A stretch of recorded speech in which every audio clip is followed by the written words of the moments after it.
سورہ ابراہیم. سورہ ابراہیم کا تعارف. مقام نزول.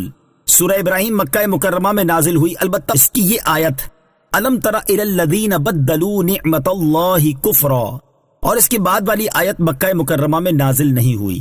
رکوع اور آیات کی تعداد. اس سورت میں 7 رکوع اور 52 آیتیں ہیں. ابراہیم نام رکھنے کی وجہ. اس سورت کی آیت نمبر 35 تا 41 میں حضرت ابراہیم علیہ السلام کی اطاعت الہی کے حسین واقعے اور آپ کی دعاؤں کو بیان کیا گیا ہے. اس مناسبت سے اس سورت کا نام سورہ ابراہیم رکھا گیا. سورہ ابراہیم کے مضامین. اس سورت کا مرکزی مضمون یہ ہے کہ اس میں اللہ تعالیٰ پر، اس کے رسولوں پر مرنے کے بعد دوبارہ زندہ کیے جانے اور اعمال کی جزا ملنے پر ایمان لانے کو دلائل کے ساتھ ثابت کیا گیا، اور یہ بتایا گیا ہے کہ حقیقی معبود وہ ہے جس نے آسمانوں اور زمین کو پیدا کیا اور پوری کائنات میں اس کے علاوہ کوئی معبود نہیں ہے. اس کے علاوہ اس صورت میں یہ مضامین بیان کیے گئے ہیں. نمبر 1، کفار کی مذمت بیان کی گئی اور کفر کرنے پر انہیں شدید عذاب کی وعید سنائی گئی، اور مسلمانوں سے ان کے نیک اعمال کے بدلے جنت دینے کا وعدہ کیا گیا. نمبر 2، حضرت نوح علیہ السلام، حضرت ہود علیہ السلام، حضرت صالح علیہ السلام اور ان کے بعد والے انبیاء کرام علیہ السلام اور ان کی قوموں کے واقعات بیان کر کے تاجدار رسالت صلی اللہ علیہ وسلم کو تسلی دی گئی، اور ان قوموں پر نازل ہونے والے عذابات سے کفار مکہ کو ڈرایا گیا. نمبر 3، خانہ کعبہ کی تعمیر کے بعد حضرت ابراہیم علیہ السلام نے مکہ والوں کے لیے امن اور رزق کی، لوگوں کے دل خانہ کعبہ کی طرف مائل ہونے کی، اپنی اولاد کے بتوں کی پوجا سے بچنے کی، اپنی اولاد کو نماز قائم کرنے کی توفیق دینے کی، اپنے والدین اور مسلمانوں کی مغفرت کی جو دعائیں مانگی وہ بیان کی گئیں. نمبر 4، ایمان اور کلمہ حق کی مثال پاک درخت سے، جبکہ گمراہی اور کلمہ باطل کی مثال خبیث درخت سے بیان کی گئی. نمبر 5، قیامت کی ہولناکیاں بیان کر کے نصیحت کی گئی اور ظالموں کے لیے مختلف قسم کے عذابات بیان کر کے انہیں ڈرایا گیا. نمبر 6، قیامت کے دن تک عذاب مؤخر کرنے کی حکمت بیان کی گئی. سورہ رات کے ساتھ مناسبت. سورہ ابراہیم کی اپنے سے ماقبل سورت رات کے ساتھ مناسبت یہ ہے کہ سورہ رات میں بیان کیا گیا کہ اللہ تعالیٰ نے اس قرآن کو عربی فیصلے کی صورت میں اتارا، اور سورہ ابراہیم کی پہلی آیت میں قرآن پاک نازل کرنے کی حکمت بیان کی گئی کہ اسے نازل کرنے کا مقصد یہ ہے کہ نبی کریم علیہ السلام لوگوں کو ان کے رب عز و جل کے حکم سے اندھیروں سے اجالے کی طرف، اس اللہ عز و جل کے راستے کی طرف نکالیں جو عزت والا اور سب خوبیوں والا ہے. بسم اللہ الرحمن الرحیم. ترجمہ: اللہ کے نام سے شروع جو نہایت مہربان رحمت والا ہے. الف لام را کتاب انزلناه الیک لتخرج الناس من الظلمات الی النور لتخرج الناس من الظلمات إلى النور بإذن ربهم إلى صراط العزيز الحميد. ترجمہ: الف لام را، یہ ایک کتاب ہے جو ہم نے تمہاری طرف نازل کی ہے تاکہ تم لوگوں کو ان کے رب کے حکم سے اندھیروں سے اجالے کی طرف، اس اللہ عز و جل کے راستے کی طرف نکالو جو عزت والا سب خوبیوں والا ہے. الف لام را، یہ حروف مقطعات میں سے ایک حرف ہے. اس کی مراد اللہ تعالیٰ ہی بہتر جانتا ہے. کتاب، یہ ایک کتاب ہے، یعنی قرآن پاک ایک کتاب ہے جو اے حبیب علیہ السلام ہم نے آپ کی طرف نازل فرمائی. اس کو نازل کرنے کی حکمت یہ ہے کہ آپ علیہ السلام لوگوں کو ان کے رب عز و جل کے حکم سے کفر، گمراہی اور جہالت کے اندھیروں سے ایمان کے اجالے کی طرف اور اس اللہ عز و جل کے راستے یعنی دین اسلام کی طرف لاؤ جو عزت والا سب خوبیوں والا ہے. دین حق کی راہ ایک ہے. امام فخر الدین رازی رحمت اللہ تعالی فرماتے ہیں، ظلمات کو جمع اور نور کو واحد کے صیغے سے ذکر فرمانے میں اس طرف اشارہ ہے کہ دین حق کی راہ ایک ہے اور کفر و گمراہی کے راستے کثیر ہیں. ایمان اور ہدایت کا نور عطا کرنے والے. اس آیت سے یہ بھی معلوم ہوا کہ نبی کریم علیہ السلام اللہ عز و جل کے حکم سے لوگوں کو ظلمت کفر سے نکال کر ایمان کی روشنی میں داخل کرتے ہیں. کوئی شخص صرف قرآن سے بغیر حضور پرنور علیہ السلام کے واسطے ہدایت نہیں پا سکتا. نور ہدایت کا ذریعہ صرف حضور اکرم علیہ السلام کی ذات مبارکہ ہے. اللہ الذی لہ ما فی السماوات وما فی الارض وَوَيْلٌ لِّلْكَافِرِينَ مِنْ عَذَابٍ شَدِيدٍ۔ ترجمہ: اللہ جس کی ملکیت میں ہر وہ چیز ہے جو آسمانوں میں ہے اور جو زمین میں ہے، اور کافروں کے لیے ایک سخت عذاب کی خرابی ہے۔ اللہ الذی لہ، اللہ جس کی ملکیت میں ہے، یعنی اس اللہ عز و جل کے راستے کی طرف لاؤ جو عزت والا، سب خوبیوں والا ہے۔ ہر وہ چیز جو آسمانوں میں ہے اور جو زمین میں ہے وہ سب کا خالق و مالک ہے، سب اس کے بندے اور مملوک ہیں، تو اس کی عبادت سب پر لازم ہے اور اس کے سوا کسی کی عبادت روا نہیں۔ اور جنہوں نے اللہ عز و جل کی عبادت چھوڑ کر ان بتوں کی عبادت کرنا شروع کر دی جو کسی چیز کے مالک ہی نہیں بلکہ وہ خود مملوک ہیں، تو آخرت میں ان کے لیے سخت عذاب تیار کیا گیا ہے۔ الذين يستحبون الحياة الدنيا على الآخرة ويصدون عن سبيل الله ويبغونها عوجا أولئك في ضلال بعيد۔ ترجمہ: جو آخرت کی بجائے دنیا کی زندگی کو پسند کرتے ہیں اور اللہ کی راہ سے روکتے ہیں اور اس میں ٹیڑھا پن تلاش کرتے ہیں، وہ دور کی گمراہی میں ہیں۔ الذین یستحبون الحیات الدنیا، جو دنیا کی زندگی کو پسند کرتے ہیں۔ اس آیت میں ان کفار کے چند اوصاف بیان کیے گئے ہیں جنہیں اس سے پہلی آیت میں آخرت کے شدید عذاب کی وعید سنائی گئی۔ چنانچہ فرمایا گیا کہ وہ دنیا کی زندگی کو پسند کرتے ہیں اور اسے اخروی زندگی پر ترجیح دیتے ہیں، لوگوں کو اللہ تعالیٰ کا دین قبول کرنے سے روکتے ہیں اور دین میں ٹیڑھا پن تلاش کرتے ہیں۔ دین میں ٹیڑھا پن تلاش کرنے کی صورتیں، دین میں ٹیڑھا پن تلاش کرنے کی دو صورتیں ہیں۔ ایک یہ کہ لوگوں کو سیدھا راستہ اختیار کرنے سے روک دینا، دوسری یہ کہ حق مذہب کے بارے میں لوگوں کے دلوں میں شکوک و شبہات ڈالنے کی اور جس قدر ہو سکے ہیلوں وغیرہ کا سہارا لے کر حق مذہب میں برائیاں ظاہر کرنے کی کوشش کرنا۔ علم کا لبادہ اوڑھ کر حق مذہب سے بھٹکانے والے عبرت پکڑیں۔ اس سے معلوم ہوا کہ جو آخرت کی بجائے دنیا کی زندگی کو پسند کرتے ہیں وہ عملی طور پر گمراہ ہیں، اور جو لوگوں کو اللہ تعالیٰ کے راستے اور دین سے روکتے ہیں وہ گمراہ کرنے والے ہیں۔ حضرت عبداللہ ابن عباس رضی اللہ تعالیٰ عنہما فرماتے ہیں، جو شخص بھی دنیا کی زیب و زینت اور اس کی رنگینیوں کو آخرت کی نعمتوں پر ترجیح دے اور آخرت کی بجائے دنیا میں ہی رہنے کو پسند کرے اور حضور پر نور علیہ الصلوۃ والسلام کے لائے ہوئے دین سے لوگوں کو روکے، تو وہ اس آیت کے عموم میں داخل ہے، وہ خود گمراہ اور لوگوں کو گمراہ کرنے والا ہے۔ اس آیت سے ان لوگوں کو عبرت پکڑنی چاہیے جو علم کا لبادہ اوڑھ کر لوگوں کو مذہب حق سے دور کرنے کی کوشش میں مصروف ہیں اور دین میں نئے نئے مذہب نکال کر امت کی وحدت کا شرازہ بکھیرنے کی سعی کر رہے ہیں۔ حضرت زیاد بن حدیر رضی اللہ عنہ فرماتے ہیں کہ مجھ سے حضرت عمر رضی اللہ عنہ نے فرمایا، تم جانتے ہو کہ اسلام کو کیا چیز تباہ کرے گی؟ میں نے کہا نہیں۔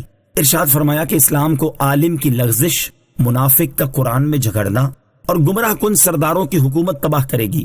حضرت ابو درداء رضی اللہ تعالیٰ عنہ سے روایت ہے، حضور اقدس علیہ الصلوۃ والسلام نے ارشاد فرمایا، مجھے اپنی امت پر سب سے زیادہ خوف قوم کے ان پیشواؤں اور سربراہوں سے ہے جو گمراہ کرنے والے ہیں۔ علامہ عبد الرؤوف مناوی رحمۃ اللہ تعالی نقل کرتے ہیں کہ سرکار دو عالم علیہ الصلوۃ والسلام اپنی امت کی اصلاح پر بہت حریص اور امت کی مستقل بھلائی کی رغبت رکھتے تھے، اس لیے آپ علیہ الصلوۃ والسلام اپنی امت پر قوم کے گمراہ کن سرداروں کی وجہ سے فکر مند رہتے تھے۔ قوم کے پیشواؤں اور سربراہوں کی گمراہی نظام کو خراب کر دیتی ہے، کیونکہ یہ لوگ قوم کے قائدین ہوتے ہیں، اور جب یہ گمراہ ہوں گے تو قوم بھی گمراہی میں مبتلا ہوگی۔ اسی طرح جب علماء میں بھی گمراہیاں ہوں گی تو عوام کا ایک بہت بڑا حصہ گمراہی کا شکار ہو جائے گا۔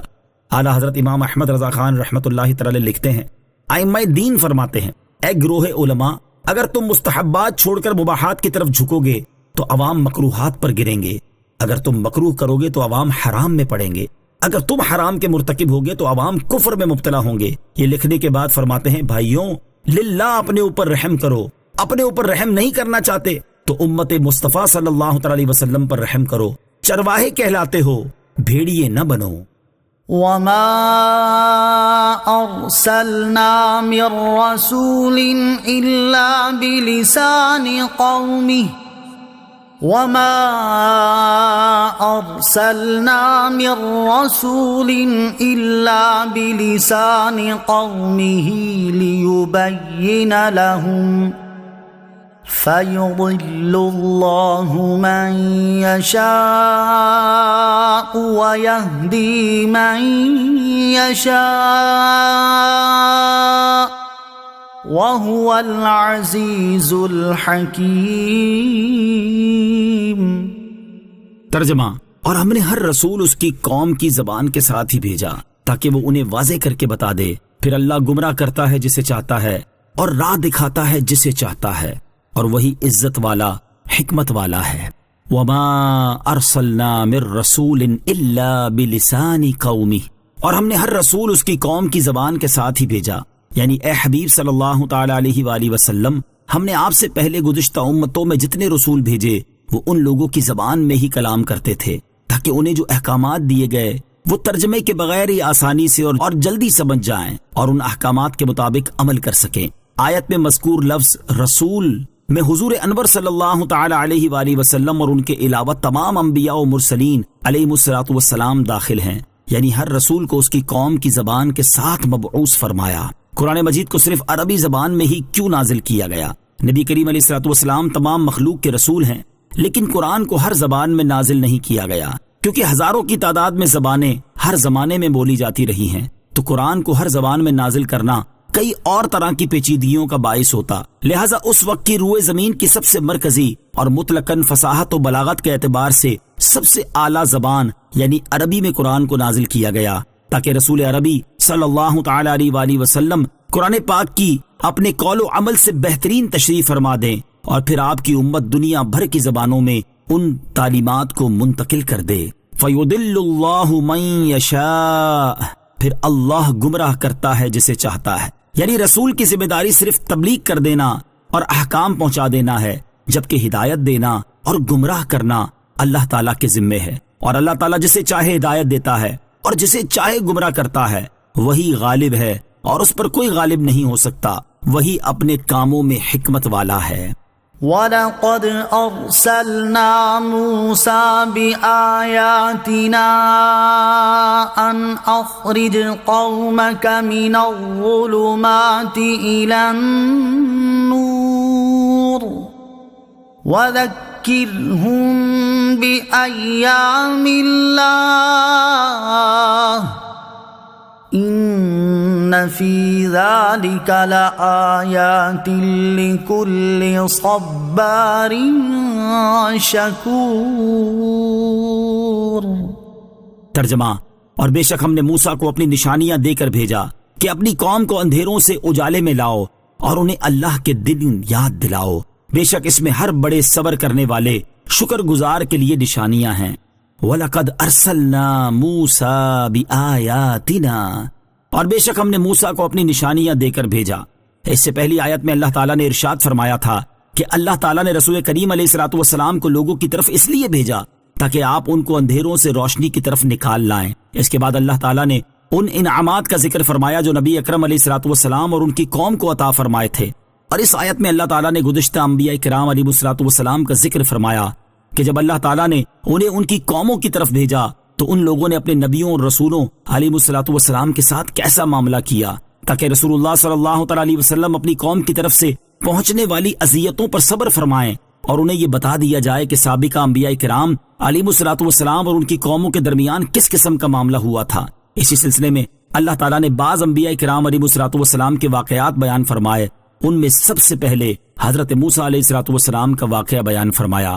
یاد رہے کہ آیت میں مذکور نشانیوں سے وہ معجزات مراد ہیں جو حضرت موسیٰ علیہ الصلوۃ والسلام دے کر بھیجے گئے تھے، جیسے عصا کا سانپ بن جانا، ہاتھ کا روشن ہو جانا اور دریا کا پھٹ جانا وغیرہ۔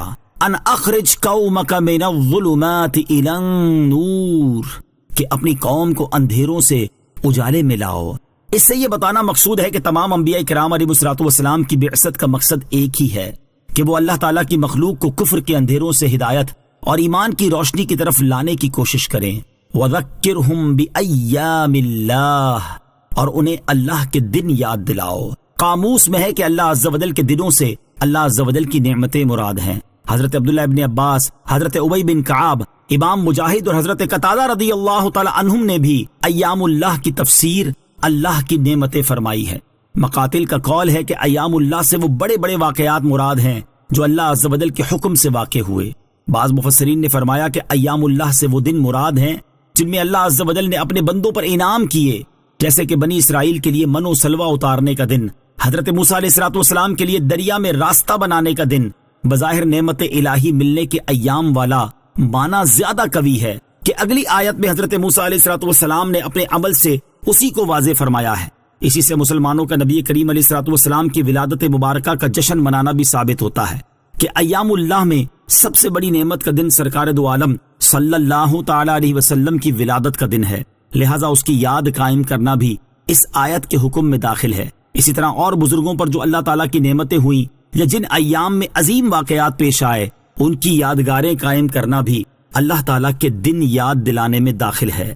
ان فی ذلک لآیات لکل صبار شکور، بے شک اس میں ہر بڑے صبر کرنے والے شکر گزار کے لیے نشانیاں ہیں، یعنی بے شک ان ایام اللہ میں ہر اس شخص کے لیے اللہ تعالیٰ کی عظمت، قدرت اور وحدانیت پر دلالت کرنے والی نشانیاں ہیں جو اللہ تعالیٰ کی اطاعت اور مصیبتوں پر بڑا صبر کرنے والا اور اللہ تعالیٰ کی نعمتوں پر بڑا شکر گزار ہے۔ مسلمانوں کو صبر و شکر کی نصیحت امام فخر الدین رازی رحمۃ اللہ تعالی فرماتے ہیں، اس آیت میں اس بات کی تنبیہ کی گئی ہے کہ ہر مسلمان پر لازم ہے کہ زندگی میں اگر اس پر ایسا وقت آئے جو اس کی طبیعت کے مطابق اور اس کے ارادے کے موافق ہو تو وہ اللہ عز و جل کا شکر کرے، اور اگر ایسا وقت آئے جو اس کی طبیعت کے مطابق نہ ہو تو صبر کرے۔ اور حضرت صہیب رضی اللہ تعالیٰ عنہ سے روایت ہے، حضور پرنور علیہ السلام نے ارشاد فرمایا، مسلمان مرد پر تعجب ہے کہ اس کے سارے کام خیر ہیں۔ یہ بات مومن مرد کے سوا کسی کو حاصل نہیں ہوتی کہ اگر اسے راحت پہنچے تو وہ شکر ادا کرتا ہے، لہٰذا اس کے لیے راحت خیر ہے، اور اگر اسے تکلیف پہنچے تو وہ صبر کرتا ہے، لہٰذا صبر اس کے لیے بہتر ہے۔ اللہ تعالیٰ ہمیں عافیت عطا فرمائے، اور اگر کوئی تکلیف پہنچے تو صبر کرنے، اور جب راحت ملے تو شکر کرنے کی توفیق عطا فرمائے، آمین۔ وَإِذْ قَالَ مُوسَى لِقَوْمِهِ اذْكُرُوا نِعْمَةَ اللَّهِ عَلَيْكُمْ إِذْ أَنْجَاكُمْ مِنْ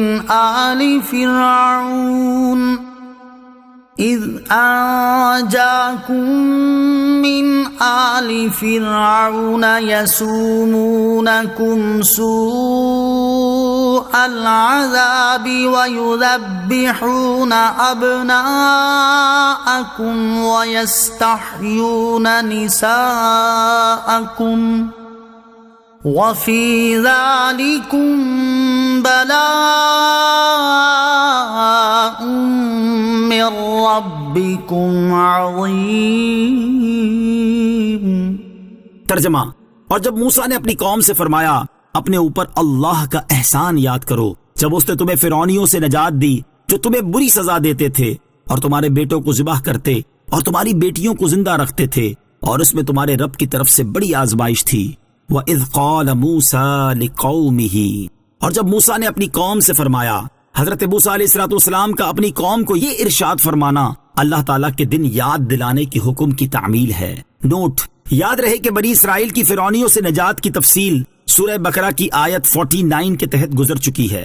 آیت وَإِذْ قَالَ مُوسَىٰ لِقَوْمِهِ سے حاصل ہونے والی معلومات۔ اس آیت سے دو باتیں معلوم ہوئی۔ نمبر ایک، مسلمانوں پر کافر اور ظالم حکمرانوں کا تسلط ہونا اللہ تعالیٰ کا دنیاوی عذاب ہمارے برے اعمال کا نتیجہ ہے، جبکہ اچھے حکمران رب تعالیٰ کی رحمت اور نیک اعمال کا نتیجہ ہیں۔ نمبر دو، کافر و ظالم کی ہلاکت، اس کی موت اللہ عز و جل کی رحمت ہے۔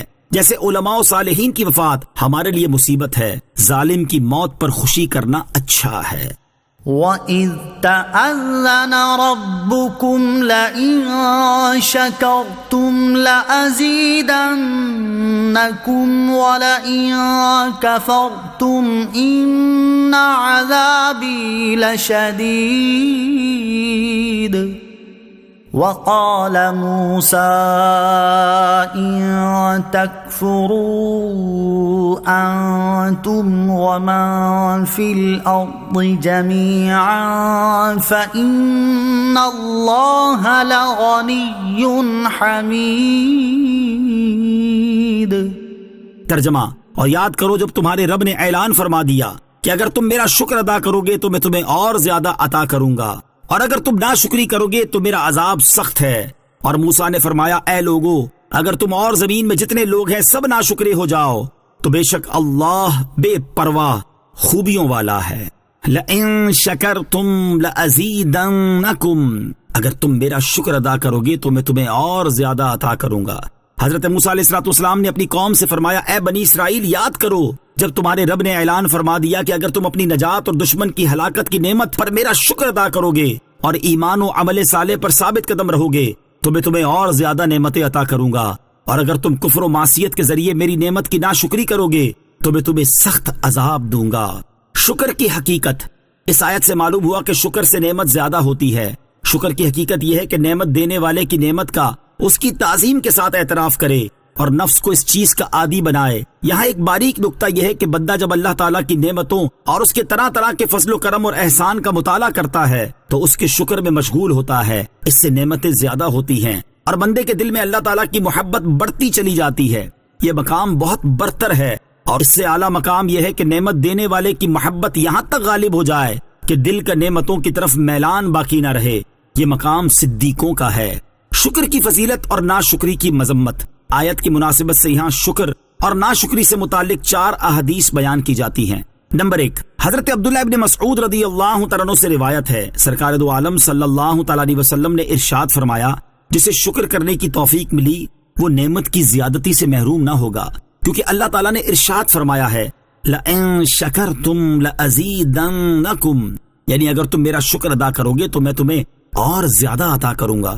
جسے توبہ کرنے کی توفیق عطا ہوئی تو وہ توبہ کی قبولیت سے محروم نہ ہوگا، کیونکہ اللہ تعالیٰ نے ارشاد فرمایا ہے وَهُوَ الَّذِي يَقْبَلُ التَّوْبَةَ عَنْ عِبَادِهِ، یعنی اور وہی ہے جو اپنے بندوں سے توبہ قبول فرماتا ہے۔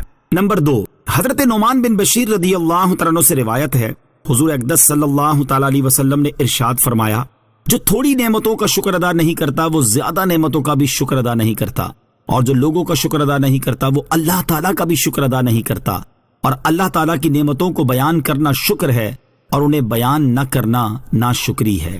نمبر 3، حضرت حسن رضی اللہ تعالیٰ عنہ فرماتے ہیں، مجھے یہ حدیث پہنچی ہے کہ اللہ تعالیٰ جب کسی قوم کو نعمت عطا فرماتا ہے تو ان سے شکر ادا کرنے کا مطالبہ فرماتا ہے۔ جب وہ شکر کریں تو اللہ تعالیٰ ان کی نعمت کو زیادہ کرنے پر قادر ہے، اور جب وہ ناشکری کریں تو اللہ تعالیٰ ان کو عذاب دینے پر قادر ہے، اور وہ ان کی نعمت کو ان پر عذاب بنا دیتا ہے۔ نمبر 4، سنن ابو داؤد میں ہے کہ رسول کریم علیہ الصلوۃ والسلام نے حضرت معاذ بن جبل رضی اللہ تعالیٰ عنہ کو ہر نماز کے بعد یہ دعا مانگنے کی وصیت فرمائی، اللہم اعنی علی ذکرک و شکرک و حسن عبادتک، یعنی اے اللہ عز و جل تو اپنے ذکر، اپنے شکر اور اچھے طریقے سے اپنی عبادت کرنے پر میری مدد فرما۔ اللہ تعالیٰ اپنے فضل سے ہمیں کثرت کے ساتھ اپنا ذکر اور شکر کرنے کی توفیق عطا فرمائے اور اپنی نعمتوں کی ناشکری کرنے سے محفوظ فرمائے، آمین۔ أَلَمْ يَأْتِكُمْ نَبَأُ الَّذِينَ مِن قَبْلِكُمْ قَوْمِ نُوحٍ وَعَادٍ وَثَمُودَ وَالَّذِينَ مِن بَعْدِهِمْ لَا يَعْلَمُهُمْ إِلَّا اللَّهُ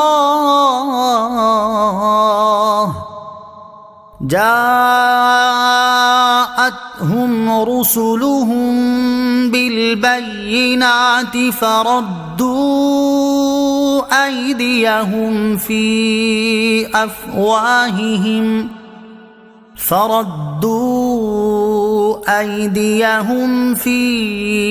أفواههم وقالوا إنا كفرنا بما أرسلتم به وإنا لفي شك مما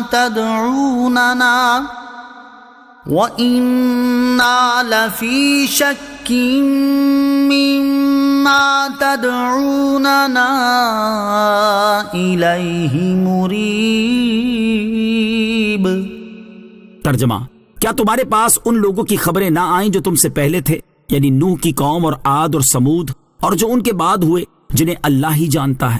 ان کے پاس ان کے رسول روشن دلائل لے کر تشریف لائے تو وہ اپنے ہاتھ اپنے منہ کی طرف لے گئے اور کہنے لگے، ہم اس کے ساتھ کفر کرتے ہیں جس کے ساتھ تمہیں بھیجا گیا ہے، اور بے شک جس راہ کی طرف تم ہمیں بلا رہے ہو اس کی طرف سے ہم دھوکے میں ڈالنے والے شک میں ہیں۔ الم یأتکم نبأ الذین من قبلکم، کیا تمہارے پاس ان لوگوں کی خبریں نہ آئیں جو تم سے پہلے تھے؟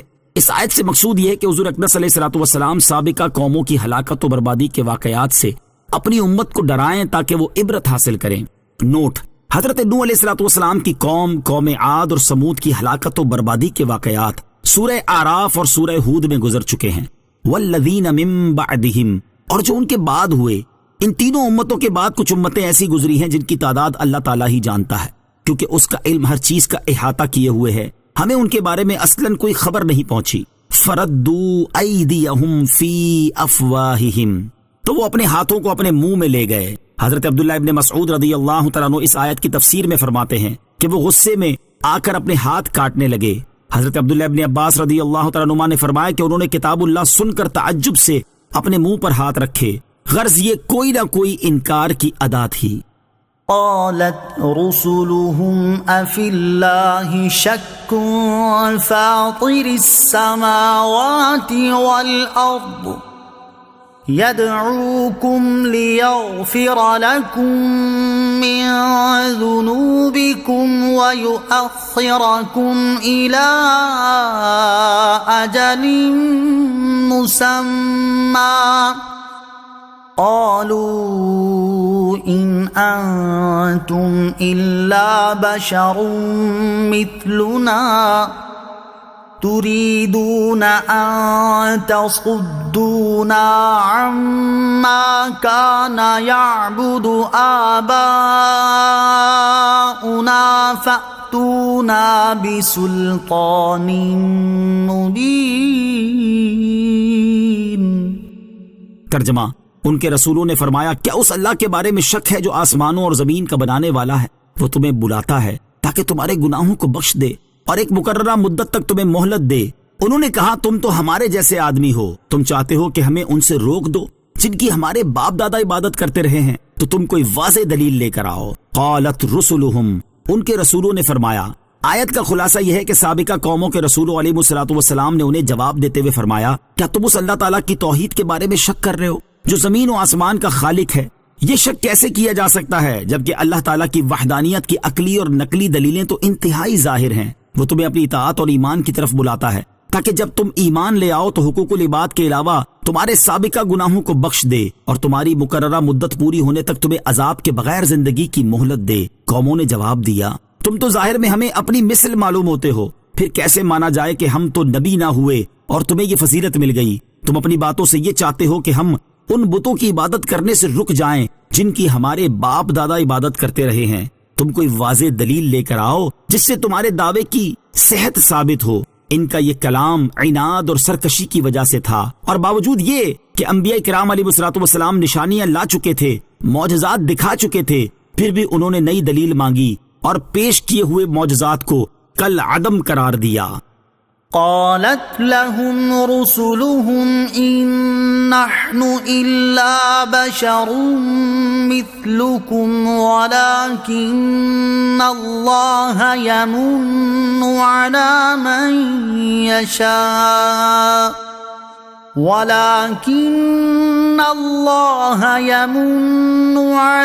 من يشاء من عباده وما كان لنا أن نأتيكم بسلطان إلا بإذن الله وعلى الله فليتوكل المؤمنون۔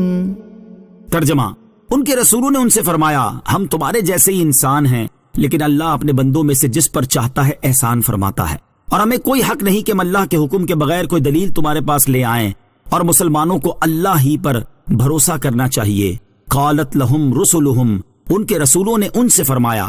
آیت کا خلاصہ یہ ہے کہ جب کافروں نے اپنے رسولوں علیہ الصلوۃ والسلام سے یہ کہا کہ تم تو ہمارے جیسے آدمی ہو، تو رسولوں علیہ الصلوۃ والسلام نے انہیں جواب دیا، اچھا یہی مانو کہ ہم واقعی تمہارے جیسے ہی انسان ہیں، لیکن اللہ تعالیٰ اپنے بندوں میں سے جس پر چاہتا ہے احسان فرماتا ہے، اور نبوت اور رسالت کے ساتھ اسے برگزیدہ کرتا ہے، اور اس منصب عظیم کے ساتھ مشرف فرماتا ہے، اور ہمیں کوئی حق نہیں کہ نبوت اور رسالت کے منصب پر فائز ہونے کی وجہ سے اللہ تعالیٰ کے حکم کے بغیر ہم اپنی صداقت پر دلالت کرنے والی کوئی دلیل اور معجزہ تمہارے پاس لے آئیں، اور مسلمانوں کو اللہ عز و جل پر بھروسہ کرنا چاہیے، وہی دشمنوں کے شر دور کرتا اور اس سے محفوظ رکھتا ہے۔ وما لنا ألا نتوكل على الله وقد هدانا سبلنا ولنصبرن على ما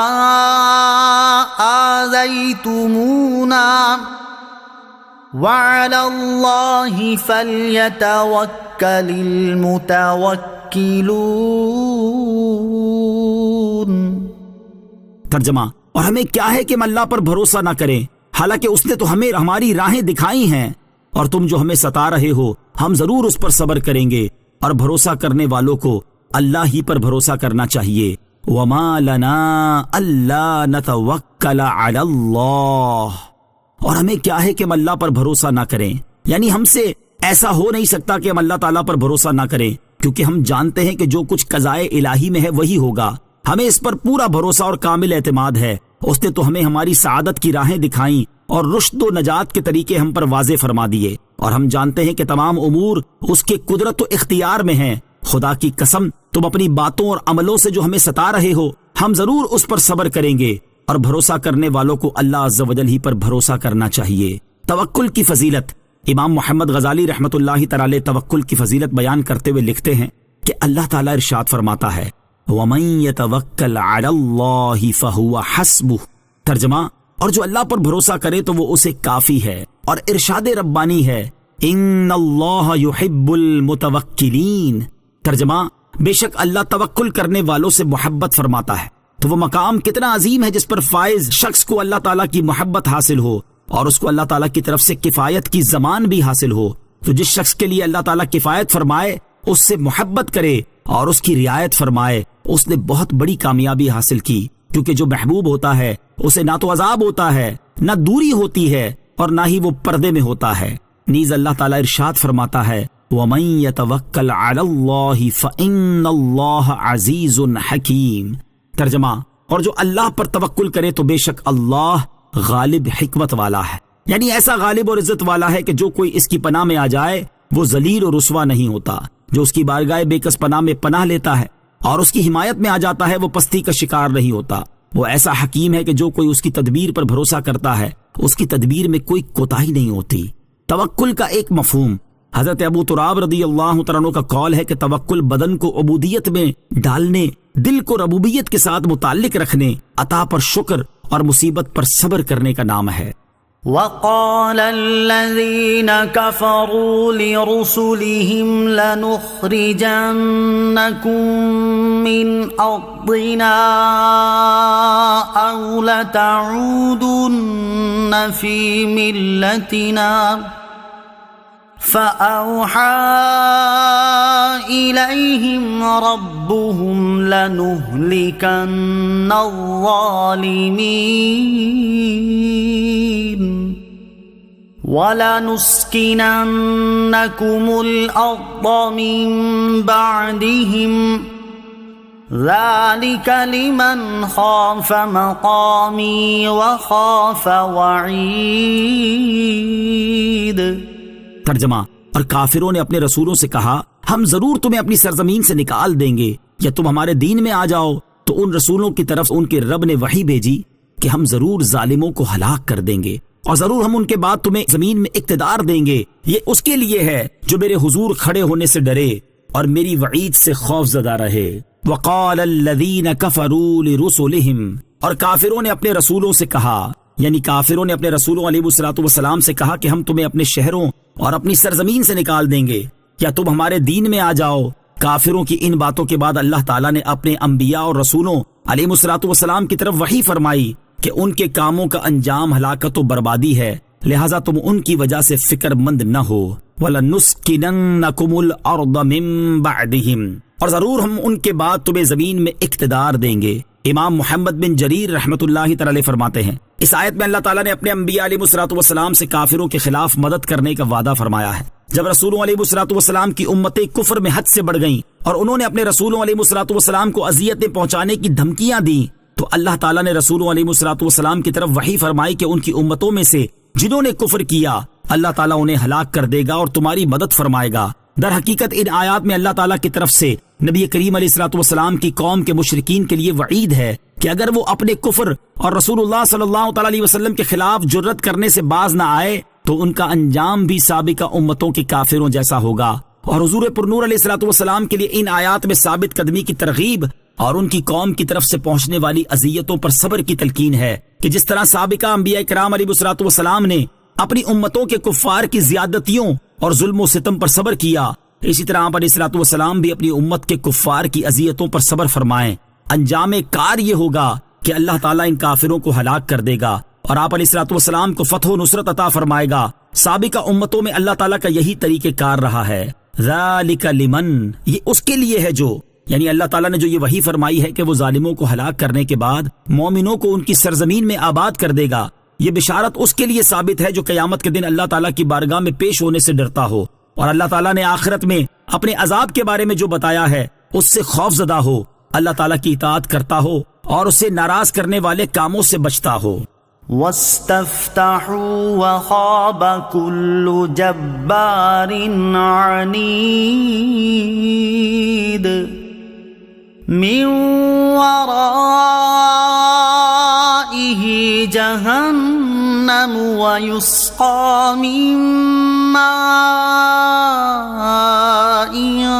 صديد يتجرعه ولا يكاد يسيغه ويأتيه الموت من كل مكان وما هو بميت ومن ورائه عذاب غليظ۔ ترجمہ، اور انہوں نے فیصلہ طلب کیا اور ہر سرکش ہٹ دھرم ناکام ہو گیا، جہنم اس کے پیچھے ہے اور اسے پیپ کا پانی پلایا جائے گا، بڑی مشکل سے اس کے تھوڑے تھوڑے گھونٹ لے گا اور ایسا لگے گا نہیں کہ اسے گلے سے اتار لے، اور اسے ہر طرف سے موت آئے گی اور وہ مرے گا نہیں، اور اس کے پیچھے ایک اور سخت عذاب ہوگا۔ واستفتحوا، اور انہوں نے فیصلہ طلب کیا۔ اس آیت کا معنی یہ ہے کہ جب انبیاء کرام علیہ الصلوۃ والسلام کو اپنی قوموں کے ایمان قبول کر لینے کی امید نہ رہی تو انہوں نے اللہ تعالیٰ سے اپنی قوموں کے خلاف مدد طلب کی اور اللہ عز و جل سے ان پر عذاب نازل کر دینے کی دعا کی۔ دوسرا معنی یہ ہے کافروں نے یہ گمان رکھتے ہوئے اپنے اور رسولوں علیہ الصلوۃ والسلام کے درمیان اللہ تعالیٰ سے فیصلہ طلب کیا کہ وہ حق پر ہیں اور انبیاء کرام علیہ الصلوۃ والسلام حق پر نہیں۔ وخاب کل جبار عنید، اور ہر سرکش ہٹ دھرم ناکام ہو گیا۔ اس آیت کا معنی یہ ہے کہ انبیاء کرام علیہ الصلوۃ والسلام کی مدد فرمائی گئی اور انہیں فتح دی گئی، اور حق کے مخالف سرکش کافر نامراد ہوئے اور ان کی خلاصی کی کوئی صورت نہ رہی۔ یتجرعوہ، بڑی مشکل سے تھوڑے تھوڑے گھونٹ لے گا، یعنی جب حق کے مخالف سرکش کافر کو پیپ کا پانی پلایا جائے گا تو وہ اس کی کڑواہٹ کی وجہ سے بڑی مشکل سے تھوڑے تھوڑے گھونٹ لے گا، اور اس کی قباحت و کراہت کی بنا پر ایسا لگے گا نہیں کہ وہ اسے گلے سے اتار لے، اور مختلف عذابات کی صورت میں ہر طرف سے موت کے اسباب اس کے پاس آئیں گے، لیکن وہ مرے گا نہیں کہ مر کر ہی راحت پالے، اور اسے ہر عذاب کے بعد اس سے زیادہ شدید اور سخت عذاب ہوگا۔ جہنمیوں کے مشروب کی کیفیت، اس آیت میں جہنمیوں کے جس مشروب کا ذکر ہوا اس کی کیفیت ملاحظہ ہو۔ چنانچہ حضرت ابو امامہ رضی اللہ تعالی عنہ سے روایت ہے، حضور اقدس صلی اللہ تعالی علیہ وسلم نے ارشاد فرمایا، جہنمی کو پیپ کا پانی پلایا جائے گا، جب وہ پانی منہ کے قریب آئے گا تو وہ اس کو بہت ناگوار معلوم ہوگا، اور جب اور قریب ہوگا تو اس سے چہرہ بھن جائے گا اور سر تک کی کھال جل کر گر پڑے گی، جب وہ پانی پیے گا تو اس کی آنتیں کٹ کر نکل جائیں گی۔ اللہ تعالیٰ ارشاد فرماتا ہے، وَسُقُوا مَاءً حَمِيمًا فَقَطَّعَ أَمْعَاءَهُمْ۔ ترجمہ، اور انہیں کھولتا پانی پلایا جائے گا تو وہ ان کی آنتوں کے ٹکڑے ٹکڑے کر دے گا، اور ارشاد فرمایا، وَإِن يَسْتَغِيثُوا يُغَاثُوا بِمَاءٍ كَالْمُهْلِ يَشْوِي الْوُجُوهَ بِئْسَ الشَّرَابُ وَسَاءَتْ مُرْتَفَقًا۔ ترجمہ، اور اگر وہ پانی کے لیے فریاد کریں تو ان کی فریاد اس پانی سے پوری کی جائے گی جو پگھلائے ہوئے تانبے کی طرح ہوگا، جو ان کے منہ کو بھون دے گا۔ کیا ہی برا پینا ہے، اور دوزخ کیا ہی بری ٹھہرنے کی جگہ ہے۔ اہل جنت اور اہل جہنم کو کبھی موت نہ آئے گی۔ اس آیت سے معلوم ہوا کہ جہنم میں شدید ترین عذابات میں مبتلا ہونے کے باوجود جہنمیوں کو موت نہیں آئے گی۔ موت سے متعلق حضرت عبداللہ ابن عمر رضی اللہ تعالیٰ عنہما سے روایت ہے، نبی اکرم علیہ الصلوۃ والسلام نے ارشاد فرمایا، جب جنتی جنت میں اور جہنمی جہنم میں چلے جائیں گے تو موت کو لایا جائے گا، یہاں تک کہ اسے جنت اور جہنم کے درمیان رکھ دیا جائے گا، پھر اسے ذبح کر دیا جائے گا۔ اس کے بعد ایک اعلان کرنے والا اعلان کرے گا کہ اے اہل جنت تمہیں موت نہیں، اور اے اہل جہنم تمہیں موت نہیں۔ چنانچہ اہل جنت کی خوشی کا کوئی ٹھکانہ نہ رہے گا اور اہل جہنم کے غم کا کوئی اندازہ نہ کر سکے گا۔ نعوذ باللہ من عذاب النار ومن غضب الجبار، یعنی ہم جہنم کے عذاب اور غضب جبار سے اللہ تعالیٰ کی پناہ چاہتے ہیں۔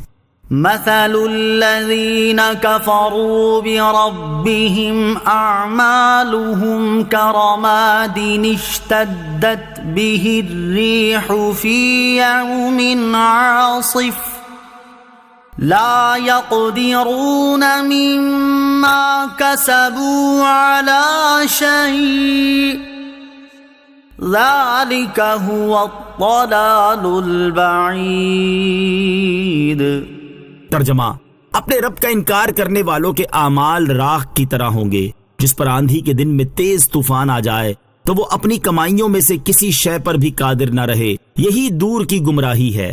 مثل الذین کفروا بربہم اعمالہم، اپنے رب کا انکار کرنے والوں کے اعمال کا حال۔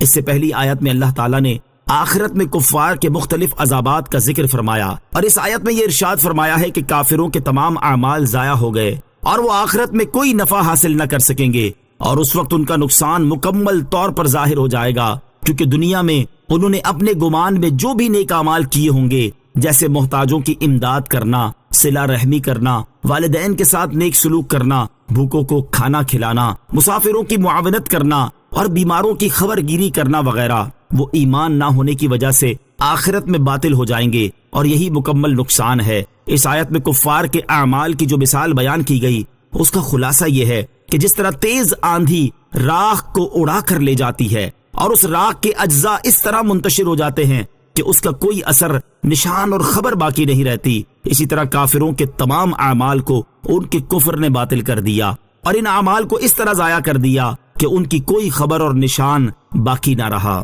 کافر کے نیک اعمال آخرت میں اسے فائدہ نہ دیں گے۔ اس آیت سے معلوم ہوا کہ آخرت میں وہی نیک اعمال فائدہ دیں گے جو ایمان لانے کے بعد کیے گئے ہوں گے، اور جو نیک اعمال حالت کفر میں کیے گئے ہوں گے اور نیک اعمال کرنے والا حالت کفر میں ہی مرا ہوگا تو اسے ان نیک اعمال کا آخرت میں کوئی فائدہ نہ ہوگا، جیسا کہ ایک اور مقام پر اللہ تعالیٰ ارشاد فرماتا ہے، وَقَدِمْنَا إِلَى مَا عَمِلُوا مِنْ عَمَلٍ فَجَعَلْنَاهُ هَبَاءً مَنثُورًا۔ ترجمہ، اور انہوں نے جو کوئی عمل کیا ہوگا ہم اس کی طرف قصد کر کے باریک غبار کے بکھرے ہوئے ذروں کی طرح بے وقعت بنا دیں گے جو روشن دان کی دھوپ میں نظر آتے ہیں۔ اور حضرت انس بن مالک رضی اللہ تعالی عنہ سے روایت ہے، نبی اکرم صلی اللہ تعالی علیہ وآلہ وسلم نے ارشاد فرمایا، جس مومن کو دنیا میں کوئی نیکی دی جاتی ہے اللہ تعالیٰ اس پر ظلم نہیں کرے گا، اسے آخرت میں بھی جزا دی جائے گی، اور رہا کافر تو اس نے دنیا میں جو اللہ عز و جل کے لیے نیکیاں کی ہیں ان کا اجر اسے دنیا میں دے دیا جائے گا، اور جب وہ آخرت میں پہنچے گا تو اس کے پاس کوئی ایسی نیکی نہ ہوگی جس کی اسے جزا دی جائے۔ أَلَمْ تَرَ أَنَّ اللَّهَ خَلَقَ السَّمَاوَاتِ وَالْأَرْضَ بِالْحَقِّ إِن يَشَأْ يُذْهِبْكُمْ وَيَأْتِ بِخَلْقٍ جَدِيدٍ وَمَا ذَلِكَ عَلَى اللَّهِ بِعَزِيزٍ۔ ترجمہ، کیا تو نے نہ دیکھا کہ اللہ نے آسمان اور زمین حق کے ساتھ بنائے، وہ اگر چاہے تو اے لوگو تمہیں لے جائے اور ایک نئی مخلوق لے آئے، اور یہ اللہ پر کچھ دشوار نہیں۔ الم ترا، کیا تو نے نہ دیکھا؟ یعنی اللہ تعالیٰ نے زمین و آسمان کو باطل اور بیکار پیدا نہیں فرمایا، بلکہ ان کی پیدائش میں بڑی حکمتیں ہیں۔ ان یشاء یذہبکم، وہ اگر چاہے تو اے لوگو تمہیں لے جائے، یعنی جو آسمانوں اور زمینوں کو حق کے ساتھ پیدا کرنے پر قادر ہے، وہ ایک قوم کو فنا کر دینے کے بعد نئی مخلوق پیدا کرنے پر بدرجہ اولا قادر ہے، کیونکہ جو کسی سخت اور مشکل چیز کو پیدا کرنے پر قادر ہو وہ سہل اور آسان چیز پیدا کرنے پر بدرجہ اولا قادر ہوگا۔ اور یہ ظاہری سمجھانے کے اعتبار سے کلام ہے، ورنہ اللہ عز و جل کے لیے ابتداء و اعادہ سب برابر ہے۔ حضرت عبداللہ ابن عباس رضی اللہ تعالی عنہما فرماتے ہیں، اس آیت میں کفار مکہ سے خطاب ہے کہ اے کافروں کے گروہ، میں تمہیں ختم کر کے تمہاری جگہ اور مخلوق پیدا کر دوں گا جو میری فرما بردار اور اطاعت گزار ہوگی۔ اللہ تعالیٰ اپنی نافرمانی پر فوراً سزا نہیں دیتا۔ علامہ اسماعیل حقی رحمۃ اللہ تعالی علیہ فرماتے ہیں، یہ آیت مبارکہ اللہ تعالیٰ کی قدرت اور صبر کے کمال پر دلالت کرتی ہے کہ وہ گناہ گاروں کی جلد پکڑ نہیں فرماتا۔ حضرت ابو موسیٰ اشعری رضی اللہ تعالیٰ عنہ سے روایت ہے، نبی کریم علیہ الصلوۃ والسلام نے ارشاد فرمایا، کوئی شخص ایسا نہیں جو اذیت ناک بات سنے اور اللہ تعالیٰ سے زیادہ صابر ہو۔ اس کے ساتھ شرک کیا جاتا ہے اور اس کے لیے بیٹا ٹھہرایا جاتا ہے، لیکن اس کے باوجود وہ انہیں مہلت دیے رکھتا ہے اور انہیں روزی دیتا رہتا ہے۔ پھر عذاب کے مؤخر ہونے میں یہ حکمت بھی ہے کہ گناہ کرنے والا توبہ کر لے اور باطل دلیل پر اصرار کرنے والا اسے چھوڑ دے۔ اس لیے ہر عقل مند کو چاہیے کہ وہ جلد عذاب نہ ہونے کو غنیمت سمجھتے ہوئے کفر اور گناہوں سے فوراً توبہ کر لے اور ہر حال میں اللہ تعالیٰ سے ڈرتا رہے، کیونکہ وہ قہر، کبریائی اور جلالت والا ہے۔ وما ذالک، اور یہ نہیں، ارشاد فرمایا کہ یہ یعنی نئی مخلوق لانا اللہ عز و جل کے لیے کوئی مشکل نہیں، کیونکہ جو سارے جہان کو فنا کرنے اور ایجاد کرنے پر قادر ہے، اس کے لیے مخصوص لوگوں کو فنا کرنا اور پیدا کرنا کیا مشکل ہے۔ وَبَرَزُوا لِلَّهِ جَمِيعًا فَقَالَ الضُّعَفَاءُ لِلَّذِينَ اسْتَكْبَرُوا إِنَّا كُنَّا لَكُمْ تَبَعًا فَهَلْ أَنْتُمْ مُغْنُونَ عَنَّا مِنْ عَذَابِ اللَّهِ مِنْ شَيْءٍ قَالُوا لَوْ هَدَانَا اللَّهُ لَهَدَيْنَاكُمْ سواء علينا أجزعنا أم صبرنا ما لنا من محيص۔ ترجمہ، اور سب اللہ کے حضور اعلانیہ حاضر ہوں گے تو جو کمزور تھے بڑے لوگوں سے کہیں گے، ہم تمہارے تابع تھے، تو کیا تم اللہ کے عذاب میں سے کچھ ہم سے دور کر سکتے ہو؟ وہ کہیں گے، اگر اللہ ہمیں ہدایت دیتا تو ہم تمہیں بھی ہدایت دے دیتے۔ اب ہم پر برابر ہے کہ بے قراری کا اظہار کریں یا صبر کریں، ہمارے لیے کہیں کوئی پناہ گاہ نہیں۔ وَبَرَزُوا لِلَّهِ جَمِيعًا، اور سب اللہ کے حضور اعلانیہ حاضر ہوں گے۔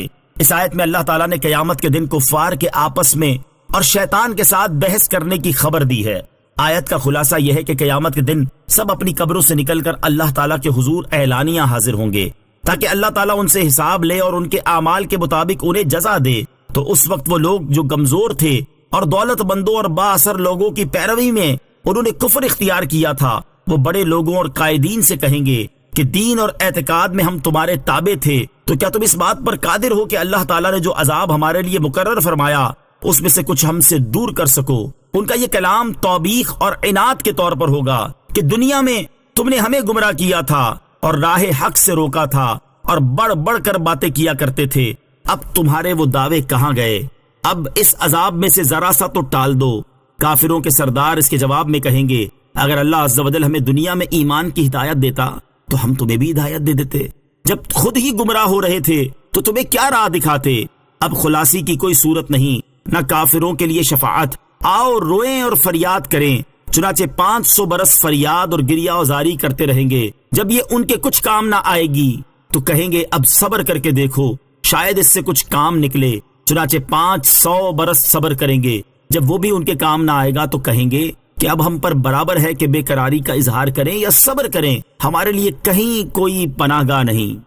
وقال الشيطان لما قضي الأمر إن الله وعدكم وعد الحق ووعدتكم فأخلفتكم وما كان لي عليكم من سلطان إلا أن دعوتكم فاستجبتم لي فلا تلوموني ولوموا أنفسكم ما أنا بمصرخكم وما أنتم بمصرخي إني كفرت بما أشركتمون من قبل إن الظالمين لهم عذاب أليم. ترجمہ: اور جب فیصلہ ہو جائے گا تو شیطان کہے گا بے شک اللہ نے تم سے سچا وعدہ کیا تھا اور میں نے جو تم سے وعدہ کیا تھا وہ میں نے تم سے جھوٹا کیا اور مجھے تم پر کوئی زبردستی نہیں تھی مگر یہی کہ میں نے تمہیں بلایا تو تم نے میری مان لی. تو اب مجھے ملامت نہ کرو اور اپنے آپ کو ملامت کرو. نہ میں تمہاری فریاد کو پہنچ سکتا ہوں اور نہ ہی تم میری فریاد کو پہنچنے والے ہو. وہ جو پہلے تم نے مجھے اللہ کا شریک بنایا تھا تو میں اس شرک سے سخت بیزار ہوں. بے شک ظالموں کے لیے دردناک عذاب ہے.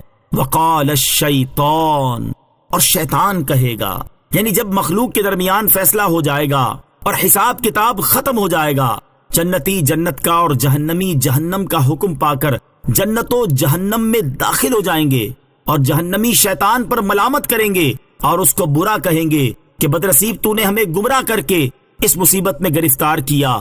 تو وہ جواب دے گا کہ بے شک اللہ عز و جل نے تم سے سچا وعدہ کیا تھا کہ مرنے کے بعد دوبارہ اٹھنا ہے اور آخرت میں نیکیوں اور بدیوں کا بدلہ ملے گا.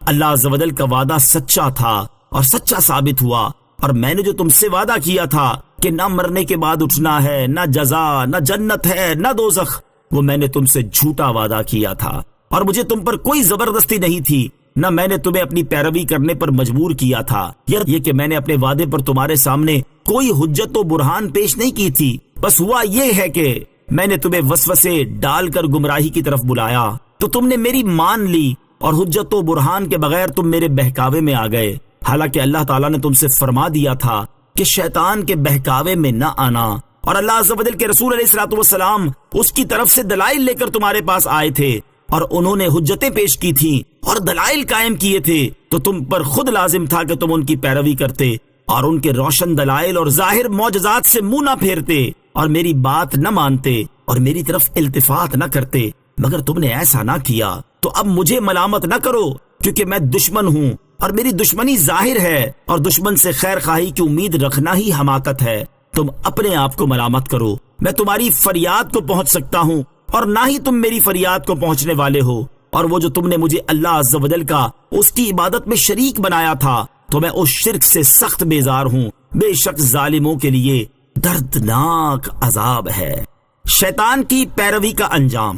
اس سے معلوم ہوا کہ دنیا میں جو لوگ اللہ تعالیٰ اور اس کے رسول صلی اللہ تعالی علیہ وآلہ وسلم کی اطاعت و فرما برداری سے منہ موڑے ہوئے ہیں اور لعین شیطان کے بہکاوے میں آ کر کفر و معصیت میں مبتلا ہو رہے ہیں، اور شیطان کی انسان دشمنی روزے روشن کی طرح واضح ہونے کے باوجود اس سے خیر خواہی کی احمقانہ امید رکھے ہوئے ہیں، وہ بہت بڑے دھوکے کا شکار ہیں. انہیں چاہیے کہ اس آیت مبارکہ سے عبرت و نصیحت حاصل کریں اور اپنے اعمال کا محاسبہ کرتے ہوئے اپنے انجام کے بارے میں غور و فکر کریں. اللہ تعالیٰ ارشاد فرماتا ہے، یا ایہا الذین آمنوا ادخلوا فی السلم کافۃ ولا تتبعوا خطوات الشیطان انہ لکم عدو مبین فَإِن زَلَلْتُم مِّن بَعْدِ مَا جَاءَتْكُمُ الْبَيِّنَاتُ فاعلموا ان اللہ عزیز حکیم۔ ترجمہ: اے ایمان والو، اسلام میں پورے داخل ہو جاؤ اور شیطان کے قدموں پر نہ چلو، بے شک وہ تمہارا کھلا دشمن ہے، اور اگر تم اپنے پاس روشن دلائل آ جانے کے بعد بھی لغزش کھاؤ تو جان لو کہ اللہ زبردست حکمت والا ہے۔ اور ارشاد فرماتا ہے: یا ایھا الناس ان وعد اللہ حق فلا تغرنکم الحیاۃ الدنیا ولا یغرنکم باللہ الغرور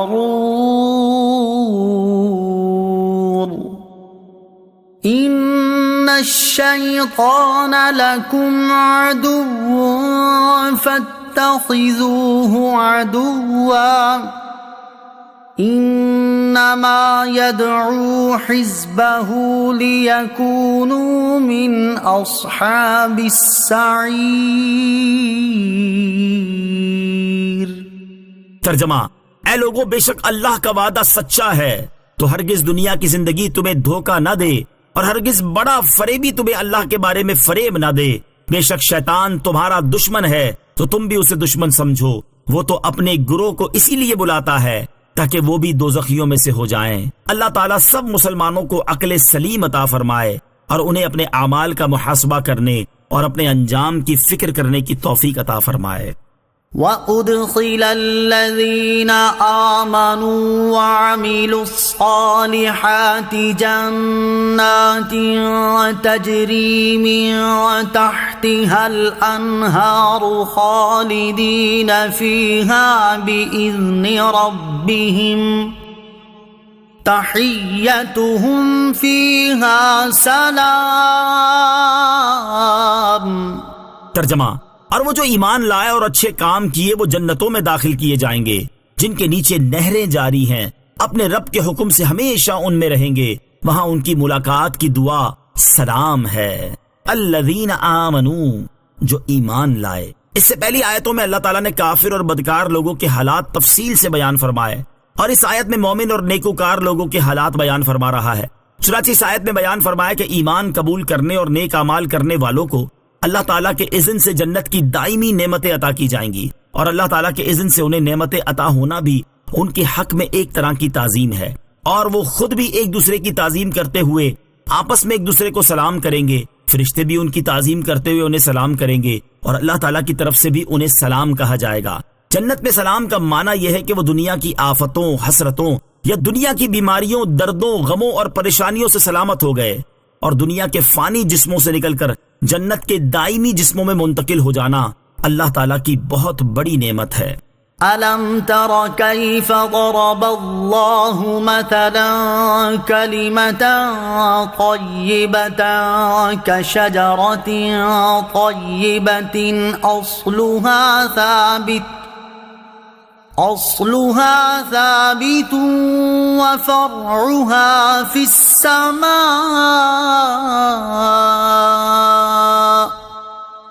تُؤْتِي أُكُلَهَا كُلَّ حِينٍ بِإِذْنِ رَبِّهَا وَيَضْرِبُ اللَّهُ الْأَمْثَالَ لِلنَّاسِ لَعَلَّهُمْ يَتَذَكَّرُونَ۔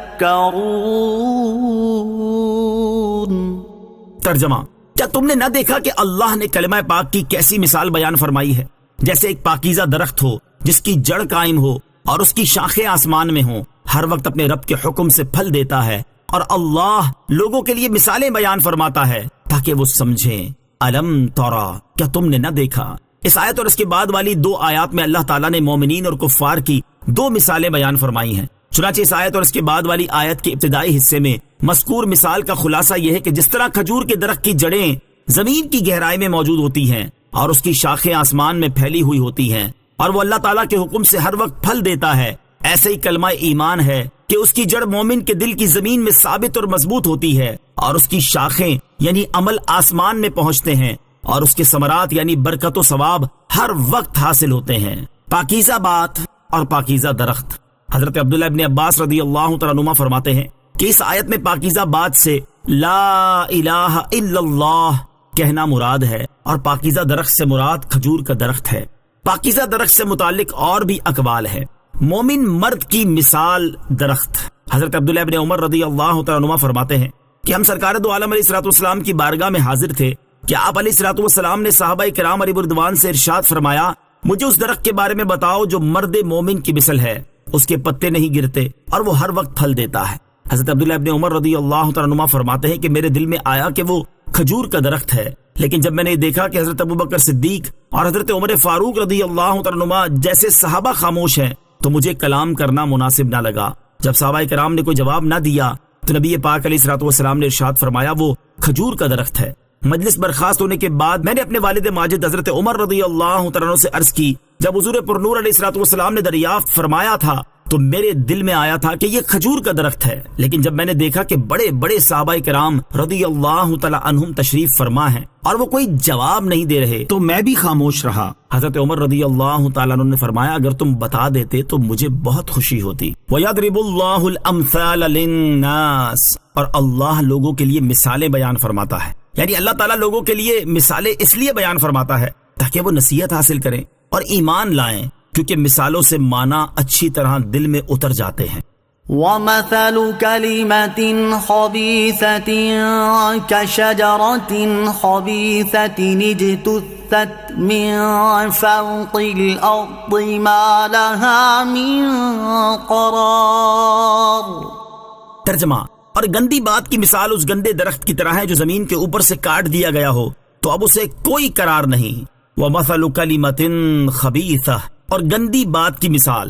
اس آیت میں مذکور مثال کا خلاصہ یہ ہے کہ گندی بات یعنی کفریہ کلام کی مثال اندرائن جیسے کڑوے مزے اور ناگوار بو والے پھل کے درخت کی طرح ہے جو زمین کے اوپر سے کاٹ دیا گیا ہو تو اب اسے کوئی قرار نہیں، کیونکہ اس کی جڑیں زمین میں ثابت و مستحکم نہیں اور نہ ہی اس کی شاخیں بلند ہوتی ہیں۔ یہی حال کفریہ کلام کا ہے کہ اس کی کوئی اصل ثابت نہیں اور وہ کوئی دلیل و حجت نہیں رکھتا جس سے اسے استحکام ملے، اور نہ اس میں کوئی خیر و برکت ہے کہ وہ قبولیت کی بلندی پر پہنچ سکے۔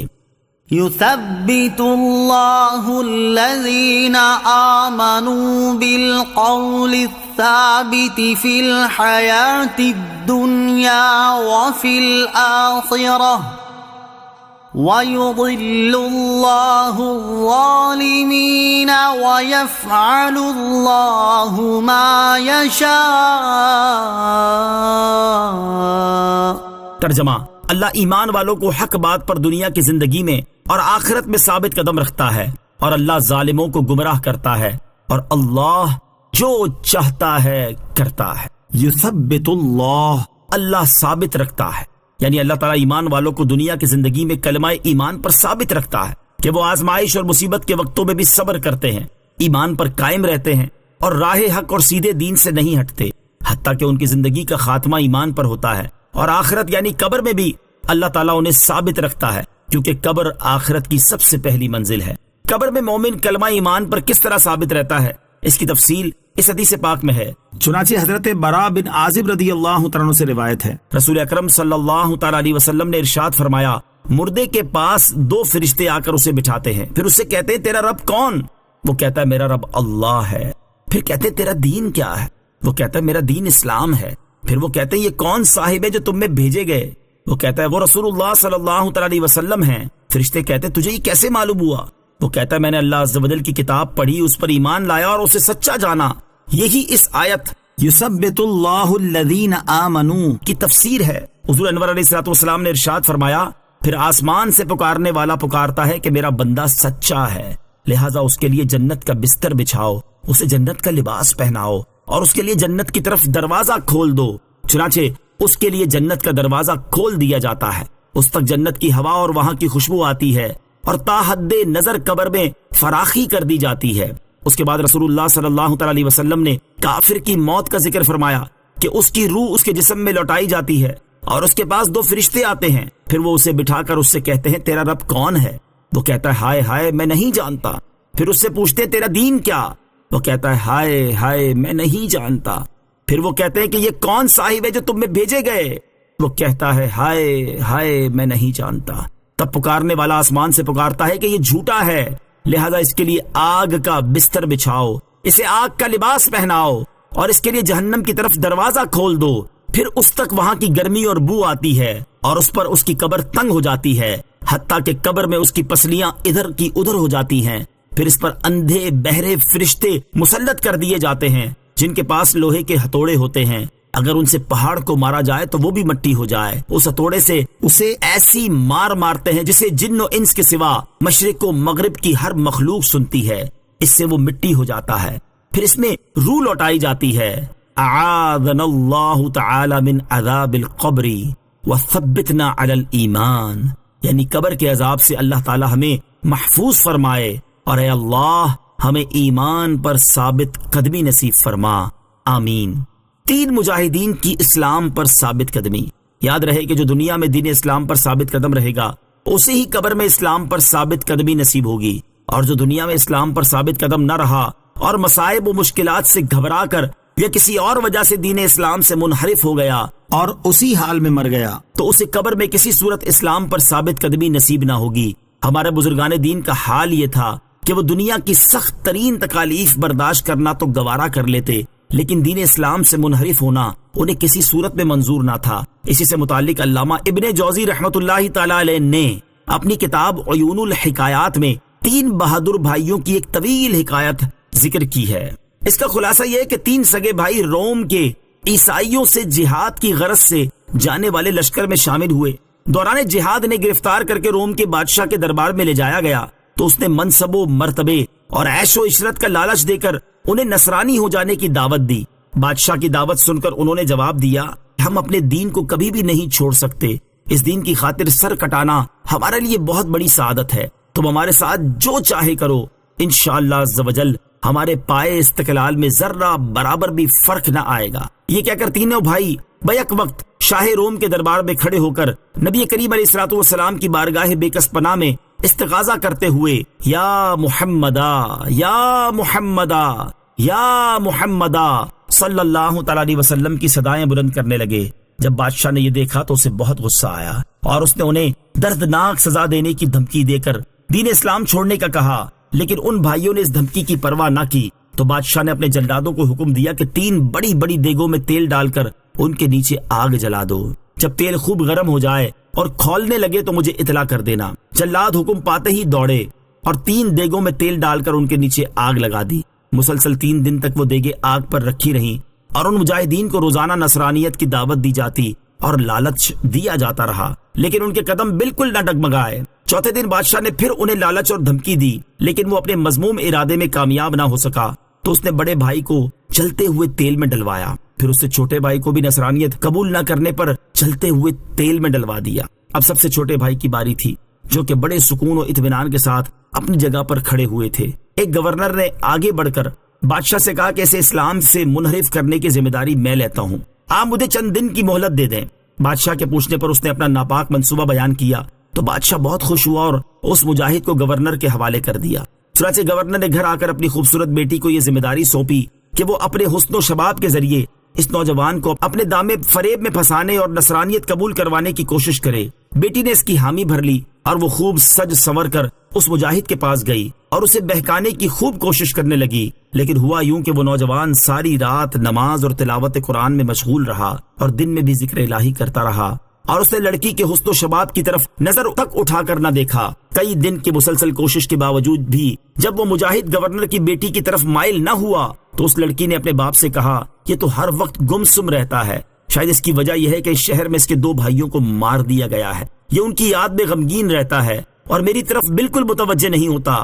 اگر ایسا ہو جائے کہ ہمیں اس شہر سے کسی دوسرے شہر میں منتقل کر دیا جائے اور بادشاہ سے مزید کچھ دنوں کی مہلت لے لی جائے، پھر میں اسے ضرور اپنی طرف مائل کر لوں گی، تو نئے شہر میں جانے سے اس نوجوان کا غم کم ہو جائے گا۔ چنانچہ جب گورنر نے بادشاہ سے صورتحال بیان کی تو اس نے دونوں باتیں منظور کر لی اور انہیں دوسرے شہر میں بھیج دیا گیا۔ وہاں وہ لڑکی روزانہ نئے نئے انداز سے بناؤ سنگار کر کے نوجوان کو مائل کرنے کی کوشش کرتی رہی، لیکن اس مجاہد کے معمول میں ذرہ برابر فرق نہ آیا، حتیٰ کہ ایک رات یوں ہوا کہ وہ اس نوجوان کے پاس آئی اور کہنے لگی، میں تمہاری عبادت و ریاضت اور پاک دامنی سے بہت متاثر ہوئی ہوں اور اب میں تمہارے دین سے محبت کرنے لگی ہوں، کہ جس کی تعلیمات میں یہاں تک اچھائی ہے کہ کسی غیر عورت کو نہ دیکھا جائے تو یقیناً وہی دین حق ہے۔ میں آج اور ابھی عیسائیت سے توبہ کر کے تمہارے دین میں داخل ہوتی ہوں، مجھے کلمہ پڑھا کر اپنے دین میں داخل کر لیجئے۔ پھر اس لڑکی نے سچے دل سے عیسائیت سے توبہ کی اور کلمہ پڑھ کر مسلمان ہو گئی۔ أَلَمْ تَرَ إِلَى الَّذِينَ بَدَّلُوا نِعْمَةَ اللَّهِ كُفْرًا وَأَحَلُّوا قَوْمَهُمْ دَارَ الْبَوَارِ جَهَنَّمَ يَصْلَوْنَهَا وَبِئْسَ الْقَرَارُ۔ ترجمہ، کیا تم نے انہیں نہ دیکھا جنہوں نے اللہ کی نعمت کو ناشکری سے بدل دیا اور اپنی قوم کو تباہی کے گھر اتار ڈالا؟ جو دوزخ ہے اس میں داخل ہوں گے اور وہ کیا ہی ٹھہرنے کی بری جگہ ہے۔ الذین بدلوا نعمت اللہ کفرا، جنہوں نے اللہ کی نعمت کو ناشکری سے بدل دیا۔ اس آیت سے اللہ تعالیٰ نے کفار کے برے احوال کا ذکر فرمایا ہے۔ بخاری شریف کی حدیث میں ہے کہ جن لوگوں نے اللہ عز و جل کی نعمت کو ناشکری سے بدل دیا ان سے مراد کفار مکہ ہیں، اور وہ نعمت جس کی انہوں نے شکر گزاری نہ کی وہ اللہ عز و جل کے حبیب صلی اللہ علیہ وسلم ہیں۔ اس آیت کا معنی یہ ہے کہ اللہ تعالیٰ نے دو عالم کے سردار محمد مصطفیٰ صلی اللہ علیہ وسلم کے وجود سے کفار قریش کو نوازا اور ان کی زیارت سراپا کرامت کی سعادت سے مشرف کیا۔ اس لیے ان پر لازم تھا کہ وہ اس نعمت جلیلہ کا شکر بجا لاتے اور ان کی پیروی کر کے مزید کرم کے حقدار ہوتے، لیکن اس کی بجائے انہوں نے ناشکری کی اور نبی کریم علیہ الصلوۃ والسلام کا انکار کیا اور اپنی قوم کو جو دین میں ان کے موافق تھے ہلاکت کے گھر میں پہنچا دیا۔ وَجَعَلُوا لِلَّهِ أَنْدَادًا لِيُضِلُّوا عَنْ سَبِيلِهِ قُلْ تَمَتَّعُوا فَإِنَّ مَصِيرَكُمْ إِلَى النَّارِ۔ ترجمہ، اور انہوں نے اللہ کے لیے برابر والے قرار دیے تاکہ اس کی راہ سے بھٹکا دیں۔ تم فرماؤ فائدہ اٹھا لو، پھر بے شک تمہیں آگ کی طرف لوٹنا ہے۔ کل تمتعوا، تم فرماؤ فائدہ اٹھا لو۔ کفار سے فرمایا گیا کہ اگرچہ تم شرک کے مرتکب ہو لیکن چند دن دنیا کی زندگی سے فائدہ اٹھا لو، پھر اس کے بعد تمہیں جہنم ہی کی طرف جانا ہے۔ سورہ ابراہیم کی آیت نمبر 28 تا 30 سے حاصل ہونے والی معلومات۔ علامہ اسماعیل حقی رحمۃ اللہ تعالی فرماتے ہیں ان آیات سے چند باتیں معلوم ہوئی۔ نمبر 1، جس طرح شکر نعمت میں اضافے کا سبب ہے اسی طرح ناشکری زوال نعمت کا سبب ہے، اس لیے ہر ایک کو ناشکری سے بچنا چاہیے۔ نمبر 2، برا ساتھی بندے کو جہنم کی طرف کھینچ کر لے جاتا ہے اور اسے تباہی کے گھر میں اتار دیتا ہے، اس لیے ہر مخلص مسلمان کو چاہیے کہ وہ کافروں، منافقوں اور بد مذہبوں کی صحبت سے خود کو بچائے تاکہ اس کی طبیعت ان کے برے عقائد و اعمال کی طرف مائل نہ ہو۔ نمبر 3، جہنم شریر لوگوں کے ٹھہرنے کی جگہ ہے اور اس کی گرمی کی شدت ناقابل بیان ہے۔ حضرت نعمان بن بشیر رضی اللہ تعالیٰ عنہ سے روایت ہے، حضور اقدس صلی اللہ علیہ وسلم نے ارشاد فرمایا، قیامت کے دن جس جہنمی کو سب سے کم عذاب ہوگا اس کے دونوں قدموں پر 2 چنگاریاں رکھی جائیں گی جن کی وجہ سے اس کا دماغ اس طرح کھول رہا ہوگا جیسے ہانڈی یا دیگچی میں ابال آتا ہے۔ قل لعبادي الذين آمنوا يقيموا الصلاة وينفقوا مما رزقناهم سرا وعلانية من قبل أن يأتي يوم لا بيع فيه ولا خلال۔ ترجمہ، میرے ان بندوں سے فرماؤ جو ایمان لائے کہ نماز قائم رکھیں اور ہمارے دیے ہوئے میں سے کچھ ہماری راہ میں پوشیدہ اور اعلانیہ خرچ کریں اس دن کے آنے سے پہلے جس میں نہ کوئی تجارت ہوگی اور نہ دوستی۔ قل لعبادی، میرے بندوں سے فرماؤ، یعنی اے حبیب صلی اللہ تعالی علیہ وسلم میرے ان بندوں سے فرما دیں جو ایمان لائے کہ فرض نمازیں ان کے تمام ارکان و شرائط کے ساتھ ادا کریں اور ہمارے دیے ہوئے رزق میں سے کچھ ہماری راہ میں پوشیدہ اور اعلانیہ اس دن کے آنے سے پہلے خرچ کریں جس میں نہ کوئی تجارت ہوگی کہ خرید و فروخت یعنی مالی معاوضے اور فدیے سے ہی کچھ نفع اٹھایا جا سکے، اور نہ دوستی کہ اس سے نفع اٹھایا جائے، بلکہ بہت سے دوست ایک دوسرے کے دشمن ہو جائیں گے۔ قیامت کے دن نفسانی دوستی فائدہ نہ دے گی۔ یاد رہے کہ اس آیت میں نفسانی اور طبعی دوستی کی نفی ہے اور ایمانی دوستی جو محبت الہی کے سبب سے ہو وہ باقی رہے گی، جیسا کہ سورہ زخرف کی آیت نمبر 67 میں ارشاد باری تعالی ہے، الأخلاء يومئذ بعضهم لبعض عدو إلا المتقين۔ ترجمہ، اس دن گہرے دوست ایک دوسرے کے دشمن ہو جائیں گے سوائے پرہیزگاروں کے۔ اللہ الذی خلق السماوات والارض وانزل من السماء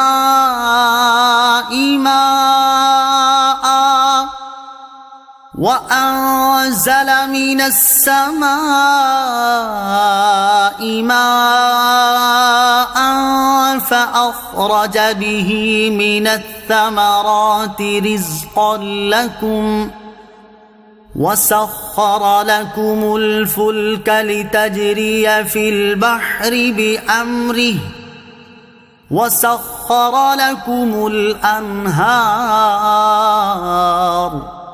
ترجمہ، اللہ ہی ہے جس نے آسمان اور زمین بنائے اور آسمان سے پانی اتارا تو اس کے ذریعے تمہارے کھانے کے لیے کچھ پھل نکالے، اور کشتیوں کو تمہارے قابو میں دے دیا تاکہ اس کے حکم سے دریا میں چلے، اور دریا تمہارے قابو میں دے دیے۔ اللہ ہی ہے۔ اس سے پہلی آیات میں سعادت مندوں اور بدبختوں کے احوال بیان ہوئے، اور چونکہ سعادت کے حصول کا اہم ترین ذریعہ اللہ تعالیٰ کی ذات و صفات کی معرفت ہے، اور بدبختی کا اہم ترین سبب اس معرفت سے محرومی ہے، اس لیے سعادت مندوں اور بدبختوں کے احوال کے بعد وہ دلائل بیان فرمائے گئے ہیں جو اللہ تعالیٰ کے موجود ہونے اور اس کے علم و قدرت کے کمال پر دلالت کرتے ہیں۔ اس آیت اور اس کے بعد والی 2 آیات میں کل 10 دلائل بیان ہوئے ہیں۔ نمبر 1، آسمانوں کو پیدا کرنا۔ نمبر 2، زمین کو پیدا کرنا۔ نمبر 3، آسمان سے پانی اتار کر اس کے ذریعے لوگوں کے کھانے کے لیے کچھ پھل نکالنا۔ نمبر 4، کشتیوں کو لوگوں کے قابو میں دینا تاکہ وہ اللہ تعالیٰ کے حکم سے دریا میں چلے۔ نمبر 5، دریا لوگوں کے قابو میں دینا۔ نمبر 6 اور 7، سورج اور چاند کو لوگوں کے لیے کام پر لگا دینا جو برابر چل رہے ہیں۔ نمبر 8 اور 9، لوگوں کے لیے رات اور دن کو مسخر کر دینا۔ نمبر 10، لوگوں کو بہت کچھ ان کی منہ مانگی چیزیں دینا۔ اللہ الذی خلق السماوات والارض، اللہ ہی ہے جس نے آسمان اور زمین بنائے۔ اس آیت کا معنی یہ ہے کہ اللہ عز و جل ہی ہے جس نے آسمان اور زمین کو بغیر کسی چیز کے پیدا فرمایا، اور آسمان سے بارش کا پانی نازل فرمایا جس کے ذریعے درختوں اور کھیتوں کی نشو نما ہوئی، تو ان پر تمہارے کھانے کے لیے پھل اگے، اور کشتیوں کو تمہارے قابو میں دے دیا تاکہ وہ اللہ عز و جل کے حکم سے دریا میں چلیں۔ تم ان کشتیوں پر سوار ہوتے ہو اور ان کے ذریعے ایک شہر سے دوسرے شہر اپنے ساز و سامان کی نقل و حمل کرتے ہو، اور دریاؤں کا پانی بھی تمہارے قابو میں دے دیا۔ خلاصہ یہ ہے کہ اے شرک کرنے والو، عبادت اور اطاعت کا مستحق وہی ہے جس کے یہ اوصاف ہیں۔ تمہارے معبود بت جو نہ اپنے آپ کو اور نہ کسی اور کو نفع نقصان پہنچانے کی قدرت رکھتے ہیں، وہ ہرگز عبادت کے لائق نہیں۔ وَسَخَّرَ لَكُمُ الشَّمْسَ وَالْقَمَرَ دَائِبَيْنِ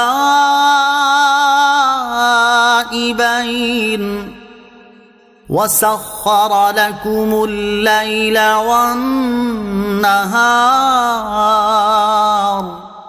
ترجمہ، اور تمہارے لیے سورج اور چاند کو کام پر لگا دیا جو برابر چل رہے ہیں، اور تمہارے لیے رات اور دن کو مسخر کر دیا۔ وَسَخَّرَ لَكُمُ الشَّمْسَ وَالْقَمَرَ، اور تمہارے لیے سورج اور چاند کو کام پر لگا دیا۔ اس آیت کا خلاصہ یہ ہے کہ اے لوگو، اللہ عز و جل ہی ہے جس نے سورج اور چاند کو تمہارے لیے کام پر لگا دیا۔ دن میں سورج طلوع ہو جاتا ہے اور رات میں چاند نکل آتا ہے تاکہ تمہاری جانوں اور معاش کی درستی رہے، اور جب سے اللہ تعالیٰ نے سورج اور چاند کو پیدا فرمایا ہے تب سے وہ اپنے اپنے محل میں گردش کر رہے ہیں، اور اسی طرح قیامت تک گردش کرتے رہیں گے۔ اپنی گردش کی وجہ سے نہ کمزور پڑیں گے اور نہ ہی ٹوٹ پھوٹ کا شکار ہوں گے، اور تمہارے منافع اور اسباب کی درستی کے لیے رات اور دن کو مسخر کر دیا ہے۔ رات جاتی ہے تو دن نکل آتا ہے، دن ختم ہوتا ہے تو رات آ جاتی ہے۔ دن میں تم اپنے معاش کے کاموں میں مصروف ہوتے ہو اور رات میں آرام کرتے ہو۔ یہ اللہ عز و جل کی تم پر رحمت ہے۔ وَآتَاكُم مِّن كُلِّ مَا سَأَلْتُمُوهُ وَإِن تَعُدُّوا نِعْمَةَ اللَّهِ لَا تُحْصُوهَا إن الإنسان لظلوم كفار. ترجمہ، اور اس نے تمہیں وہ بھی بہت کچھ دے دیا جو تم نے اس سے مانگا، اور اگر تم اللہ کی نعمتیں گنو تو انہیں شمار نہ کر سکو گے. بے شک انسان بڑا ظالم ناشکرا ہے. وَآتَاكُم مِّن كُلِّ مَا سَأَلْتُمُوهُ، اور اس نے تمہیں وہ بھی بہت کچھ دے دیا جو تم نے اس سے مانگا. اس سے پہلی آیات میں اللہ تعالیٰ نے اپنی ان عظیم ترین نعمتوں کا ذکر فرمایا جو اس نے اپنے بندوں پر فرمائیں، اور اس آیت میں یہ بیان فرمایا کہ اللہ تعالیٰ نے اپنے بندوں کو صرف یہی نعمتیں عطا نہیں کی بلکہ ان کی بے شمار منہ مانگی مرادیں بھی پوری فرمائی ہیں. مفسرین نے اس آیت کے مختلف معنی بیان فرمائے ہیں. نمبر 1، تم نے جو کچھ اللہ تعالیٰ سے مانگا اس میں سے کچھ اللہ تعالیٰ نے اپنی مشیت اور حکمت کے مطابق عطا فرما دیا. نمبر 2، اللہ تعالیٰ نے انسان کو ہر وہ چیز عطا کر دی جس کی اسے حاجت اور ضرورت تھی، چاہے اس نے سوال کیا ہو یا نہ کیا ہو. نمبر 3، تمہیں ہر وہ چیز عطا کر دی جس کی تمہیں ضرورت تھی اور تم نے اس کے لیے زبان حال سے سوال کیا تھا. وَإِن تَعُدُّوا نِعْمَةَ اللَّهِ لَا تُحْصُوهَا، اور اگر تم اللہ کی نعمتیں گنو تو شمار نہ کر سکو گے. یعنی اللہ تعالیٰ کی اپنے بندوں پر نعمتیں اتنی زیادہ ہیں کہ اگر انہیں کوئی شمار کرنا چاہے تو ان کی کثرت کی وجہ سے انہیں شمار ہی نہیں کر سکتا. یہاں نعمت الہی کے حوالے سے ہم احیاء العلوم کی روشنی میں صرف ایک مثال بیان کرتے ہیں، اور اسی سے سمجھ لیں کہ ہر چیز میں اگر اللہ عز و جل کی نعمتوں کو شمار کرنے لگیں تو عین الیقین کے طور پر یہ بات سامنے آ جائے گی کہ ہم اللہ تعالیٰ کی نعمتوں کو گننا چاہیں تو گن نہیں سکتے. چنانچہ امام غزالی رحمۃ اللہ تعالی فرماتے ہیں، کھائی جانے والی چیزوں کی تخلیق میں اللہ تعالیٰ نے اتنے عجائبات رکھے ہیں کہ انہیں شمار ہی نہیں کیا جا سکتا. صرف گندم ہی کو لے لیجئے کہ جب تمہارے پاس کچھ گندم ہو اور تم اسے کھاتے رہو تو وہ گندم ختم ہو جائے گی اور تم بھوکے رہ جاؤ گے. لہٰذا تمہیں ایسا کام کرنے کی حاجت ہے کہ جس سے گندم کے دانے اتنے زیادہ ہو جائیں کہ تمہاری ضرورت کو کافی ہوں، اور وہ کام گندم کو کاشت کرنا ہے. اس کی صورت یہ ہوگی کہ تم گندم کے دانے کو ایسی زمین میں ڈالو جس میں پانی ہو، اور وہ پانی زمین سے مل کر گارا بن چکا ہو. پھر صرف پانی اور مٹی ہی کافی نہیں، کیونکہ اگر تم اس گندم کو ایسی زمین میں چھوڑ دو گے جو سخت اور باہم متصل ہو تو ہوا نہ پہنچنے کی وجہ سے گندم اگے گی ہی نہیں. لہٰذا ضروری ہے کہ گندم کا دانہ ایسی زمین میں چھوڑا جائے جو نرم اور پلپلی ہو تاکہ ہوا اس میں داخل ہو سکے. پھر ہوا خود بخود حرکت نہیں کرتی، لہٰذا ایسی آندھی کی ضرورت ہے جو ہوا کو حرکت دے اور اسے زور زور سے زمین پر مارے تاکہ وہ اس کے اندر چلی جائے. پھر اگر بہت زیادہ سردی ہو تو یہ سب کچھ فائدہ نہیں دیتا، لہٰذا بہار اور گرمی کی ضرورت ہوئی. پھر اس پانی کی طرف دیکھو جس کی گندم کاشت کرنے میں حاجت ہے، اسے اللہ تعالیٰ نے کس طرح پیدا فرمایا. پھر اس سے چشمے اور نہریں جاری فرمائیں. پھر بعض اوقات زمین بلندی پر ہوتی ہے اور پانی اس تک پہنچ نہیں سکتا، تو دیکھو کس طرح اللہ تعالیٰ نے بادل بنائے اور ان پر کیسے ہوا کو مسلط کیا کہ وہ اذن خداوندی سے ان کو زمین کے مختلف کناروں تک لے جائے، حالانکہ بادل پانی سے بھرے ہوئے بھاری ہوتے ہیں. پھر کس طرح اللہ تعالیٰ ضرورت کے مطابق بہار اور خزاں کے موسم میں بارش برساتا ہے. اور دیکھو اللہ تعالیٰ نے کس طرح پہاڑ بنائے جو پانی کی حفاظت کرتے ہیں اور ان سے بتدریج پانی نکلتا ہے. اگر یکدم پانی نکلے تو شہر غرق ہو جائیں اور جانور وغیرہ ہلاک ہو جائیں. اور دیکھو کس طرح اللہ تعالیٰ نے سورج کو پیدا کیا اور اسے مسخر کیا، حالانکہ وہ زمین سے بہت دور ہے. ایک وقت میں زمین کو گرم کرتا ہے اور ایک وقت میں نہیں کرتا، تاکہ ٹھنڈک کی ضرورت ہو تو وہ ٹھنڈک دے اور گرمی کی حاجت ہو تو گرمی دے. اور چاند کو پیدا کیا اور اس کی خاصیت مرطوب بنانا ہے. جس طرح سورج کی خاصیت حرارت پہنچانا ہے تو وہ چاند پھلوں کو پکاتا اور رنگین کرتا ہے. اور یہ سب کچھ پیدا کرنے والے حکیم کی طرف سے مقرر کردہ ہے. اور آسمان کے تمام ستاروں کو کسی نہ کسی فائدے کے لیے مسخر کیا گیا ہے. جس طرح سورج کو حرارت دینے اور چاند کو رطوبت دینے کے لیے مسخر کیا گیا ہے. خلاصہ یہ ہے کہ ان میں سے ہر ایک میں بے شمار حکمتیں ہیں جن کا شمار کرنا انسانی طاقت سے باہر ہے. وَإِذْ قَالَ إِبْرَاهِيمُ رَبِّ اجْعَلْ هَذَا الْبَلَدَ آمِنًا وَاجْنُبْنِي وَبَنِيَّ أَن نَّعْبُدَ الْأَصْنَامَ. ترجمہ، اور یاد کرو جب ابراہیم نے عرض کی، اے میرے رب اس شہر کو امن والا بنا دے اور مجھے اور میرے بیٹوں کو بتوں کی عبادت کرنے سے بچائے رکھ. وَإِذْ قَالَ إِبْرَاهِيمُ، اور یاد کرو جب ابراہیم نے عرض کی.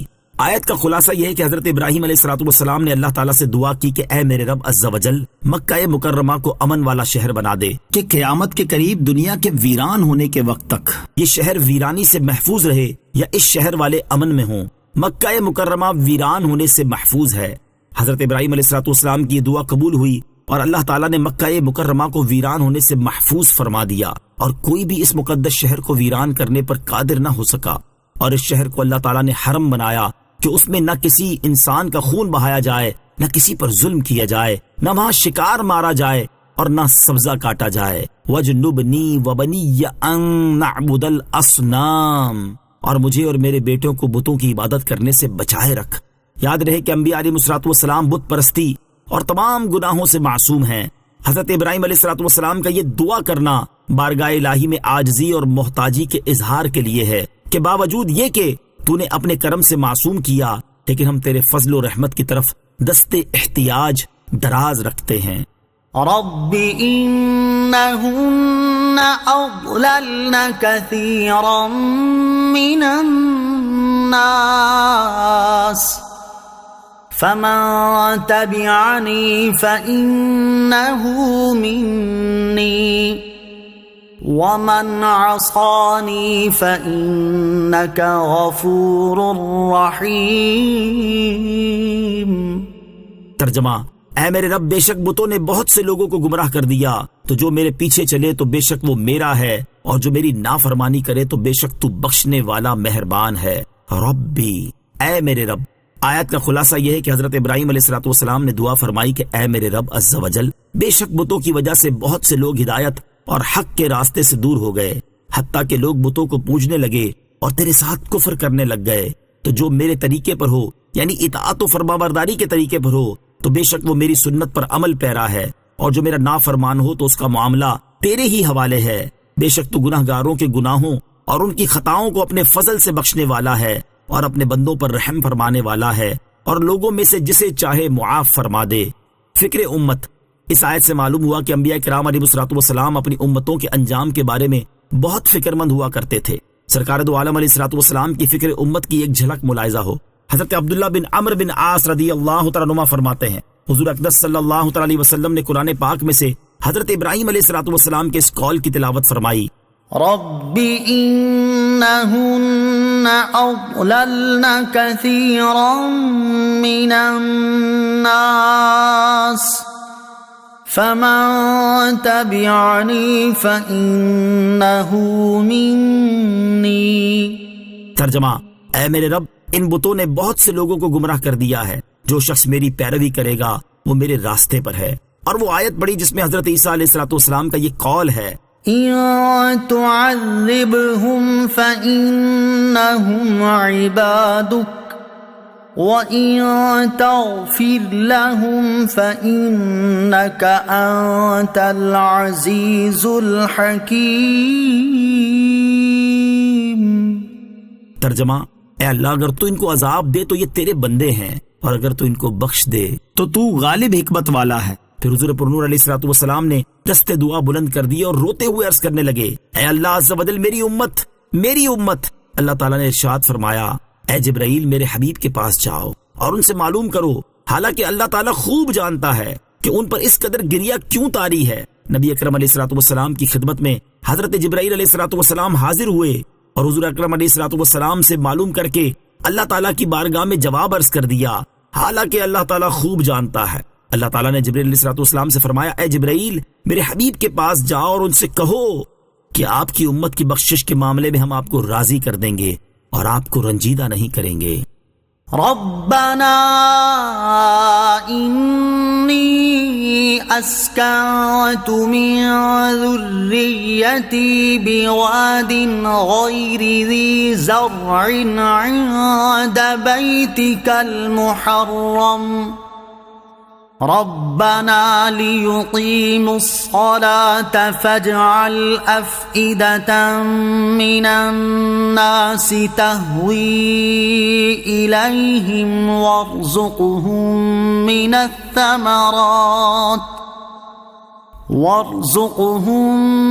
الثمرات لعلهم يشكرون۔ ترجمہ: اے ہمارے رب، میں نے اپنی کچھ اولاد کو تیرے عزت والے گھر کے پاس ایک ایسی وادی میں ٹھہرایا ہے جس میں کھیتی نہیں ہوتی، اے ہمارے رب، تاکہ وہ نماز قائم رکھیں تو تو لوگوں کے دل ان کی طرف مائل کر دے اور انہیں پھلوں سے رزق عطا فرما تاکہ وہ شکر گزار ہو جائیں۔ ربنا، اے ہمارے رب۔ اس آیت میں وادی سے مراد وہ جگہ ہے جہاں اب مکہ مکرمہ ہے۔ ذریت سے حضرت اسماعیل علیہ الصلوۃ والسلام مراد ہیں، اور حرمت والے گھر سے بیت اللہ مراد ہے، جو طوفان نوح سے پہلے کعبہ مقدسہ کی جگہ تھا اور طوفان کے وقت آسمان پر اٹھا لیا گیا۔ حضرت ابراہیم علیہ الصلوۃ والسلام کی اس دعا کا پس منظر یہ ہے کہ حضرت اسماعیل علیہ الصلوۃ والسلام سرزمین شام میں حضرت ہاجرہ رضی اللہ تعالی عنہا کے وطن پاک سے پیدا ہوئے، جبکہ حضرت ابراہیم علیہ الصلوۃ والسلام کی بیوی حضرت سارہ کے ہاں کوئی اولاد نہ تھی۔ اس وجہ سے ان کے دل میں کچھ جذبات پیدا ہوئے اور انہوں نے حضرت ابراہیم علیہ الصلوۃ والسلام سے کہا، آپ ہاجرہ اور ان کے بیٹے کو میرے پاس سے جدا کر دیجئے۔ حکمت الہی نے یہ ایک سبب پیدا کیا تھا، چنانچہ وحی آئی کہ آپ علیہ الصلوۃ والسلام حضرت ہاجرہ رضی اللہ تعالی عنہا اور حضرت اسماعیل علیہ الصلوۃ والسلام کو اس سرزمین میں لے جائیں جہاں اب مکہ مکرمہ ہے۔ حضرت ابراہیم علیہ الصلوۃ والسلام ان دونوں کو اپنے ساتھ براق پر سوار کر کے شام سے سرزمین حرم میں لائے اور کعبہ مقدسہ کے نزدیک اتارا۔ اس وقت نہ کوئی آبادی تھی، نہ کوئی چشمہ، نہ پانی۔ ایک توشہ دان میں کھجورے اور ایک برتن میں پانی انہیں دے کر اب واپس ہوئے اور مڑ کر ان کی طرف نہ دیکھا۔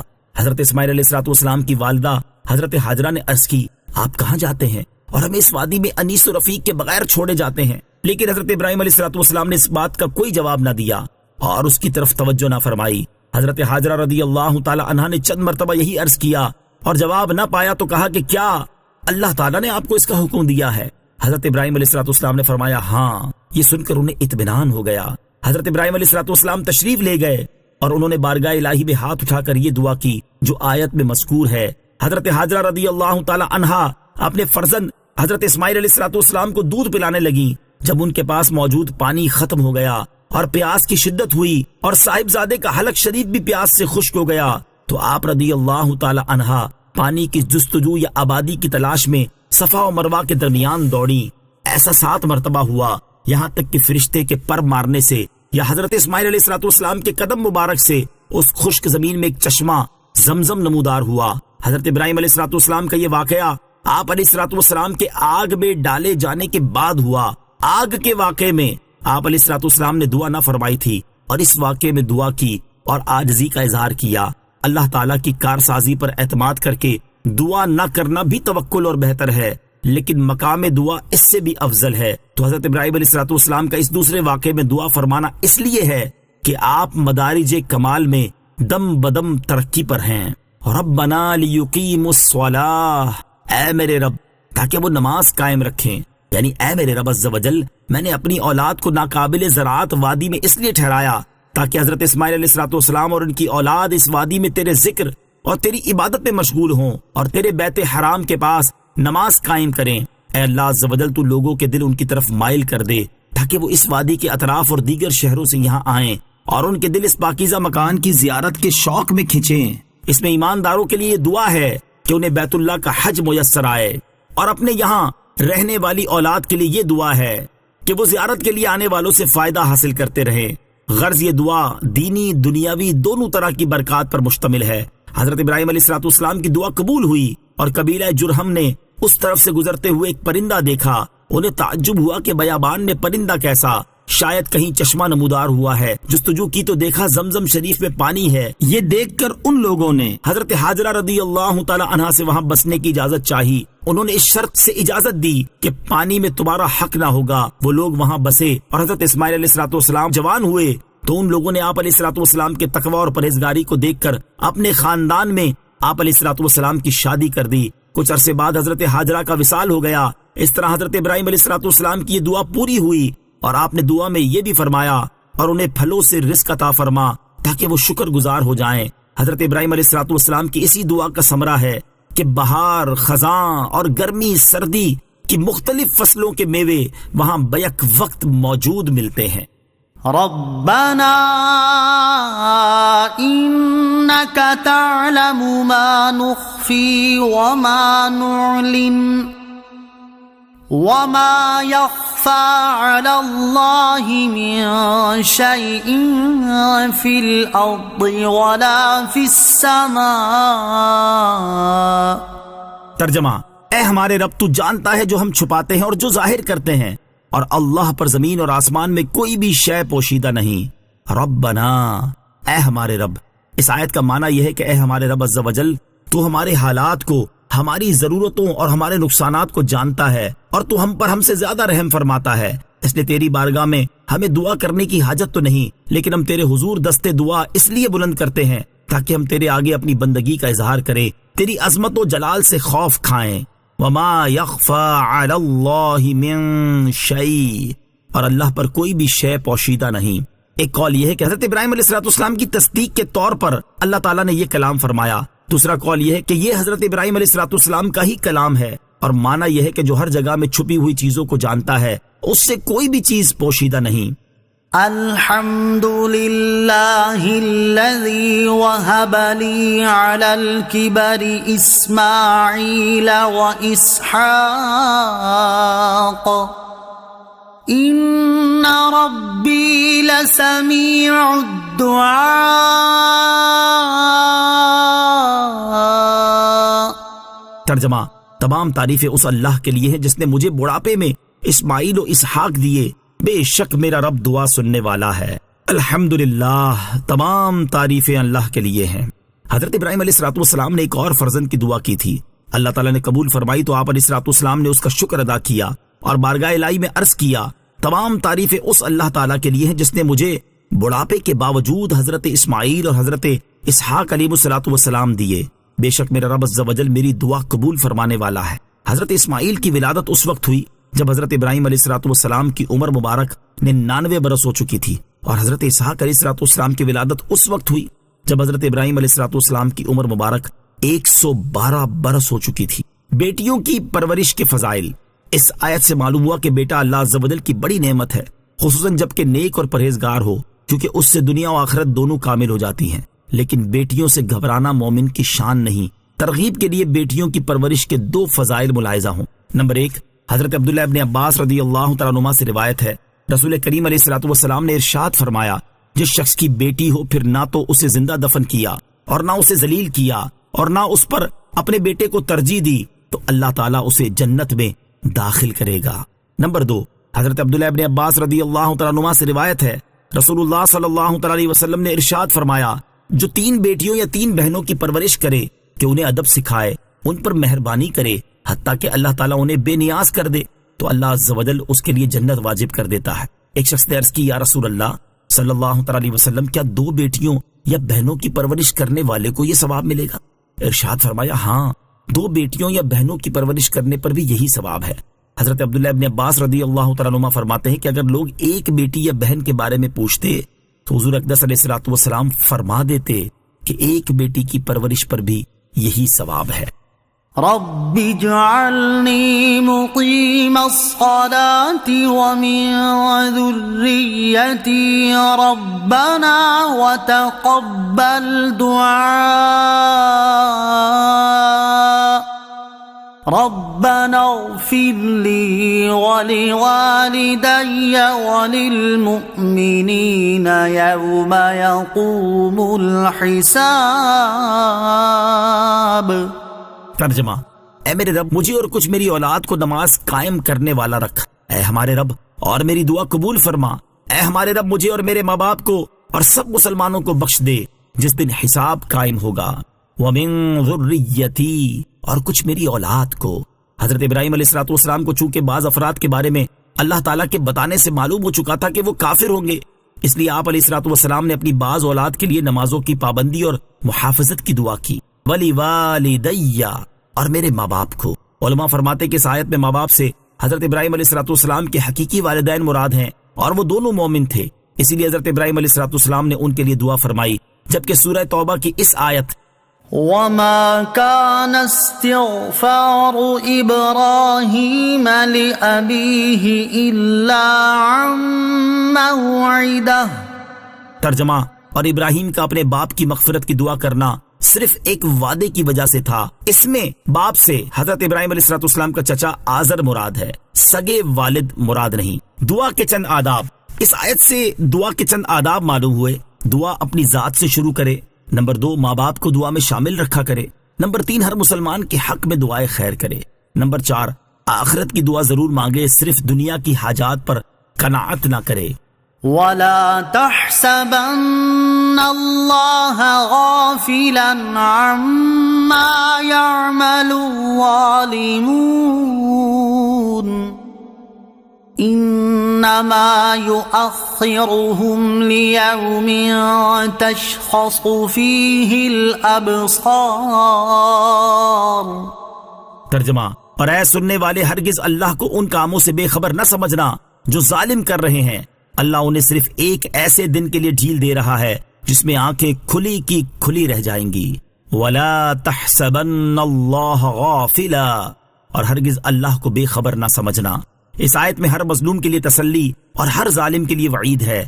نیز اس آیت میں ایک مشہور مقولے کی تائید بھی ہے کہ خدا کے ہاں دیر ہے اندھیر نہیں۔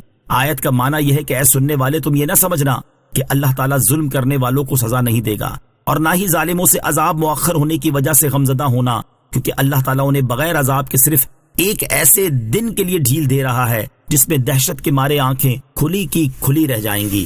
ظالم کے لیے وعید۔ یاد رہے کہ ظالموں کا اخروی عذاب تو اپنی جگہ، دنیا میں بھی اللہ تعالیٰ ظالموں کی گرفت فرماتا ہے۔ چنانچہ حضرت ابو موسیٰ اشعری رضی اللہ تعالیٰ عنہ سے روایت ہے، حضور اقدس علیہ الصلوۃ والسلام نے ارشاد فرمایا، بے شک اللہ تعالیٰ ظالم کو ڈھیل دیتا رہتا ہے، اور جب اس کی پکڑ فرما لیتا ہے تو پھر اسے مہلت نہیں دیتا۔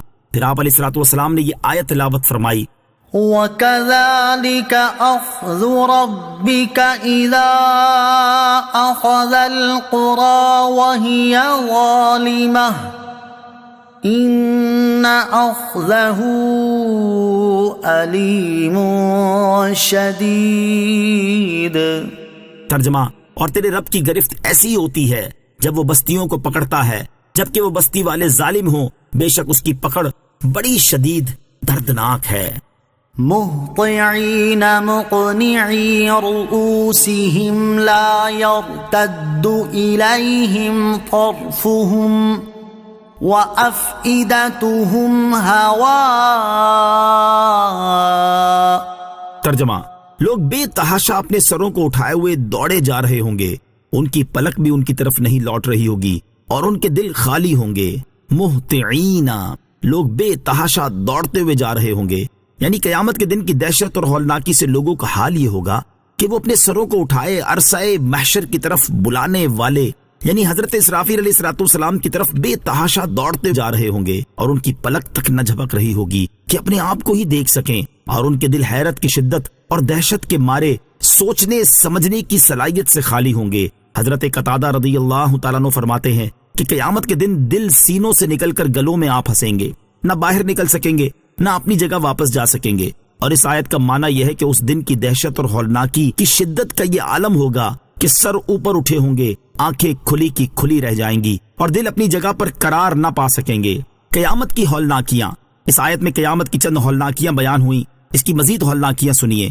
چنانچہ امام محمد غزالی رحمۃ اللہ تعالی فرماتے ہیں، وہ دن جس میں کوئی شک نہیں، وہ دن جس میں دلوں کے رازوں کا امتحان ہوگا، جس دن کوئی کافر نفس کسی نفس کے کام نہیں آئے گا، وہ دن جب آنکھیں کھلی کی کھلی رہ جائیں گی، جس دن کوئی ساتھی کسی ساتھی کے کام نہیں آئے گا، جس دن کوئی کسی دوسرے نفس کے لیے کسی چیز کا مالک نہیں ہوگا، جس دن کفار کو جہنم کی طرف بلایا جائے گا، جس دن ان کو چہروں کے بل اوندھا گرایا جائے گا، جس دن ان کو اوندھے منہ جہنم میں ڈالا جائے گا، جس دن باپ اولاد کے کام نہ آ سکے گا، جس دن آدمی اپنے بھائی ماں اور باپ سے بھاگتا پھرے گا، جس دن لوگ بات نہیں کر سکیں گے اور نہ ان کو اجازت ہوگی کہ عذر پیش کریں، جس دن اللہ تعالیٰ سے بچانے والا کوئی نہ ہوگا، جس دن لوگ ظاہر ہوں گے، جس دن وہ جہنم میں عذاب دیے جائیں گے، جس دن مال اور اولاد نفع نہیں دے گی، جس دن ظالموں کو ان کی معذرت کوئی فائدہ نہیں پہنچائے گی، ان کے لیے لعنت اور برا گھر ہوگا، جس دن عذر نامنظور ہوں گے اور دلوں کی آزمائش ہوگی، پوشیدہ باتیں ظاہر ہوں گی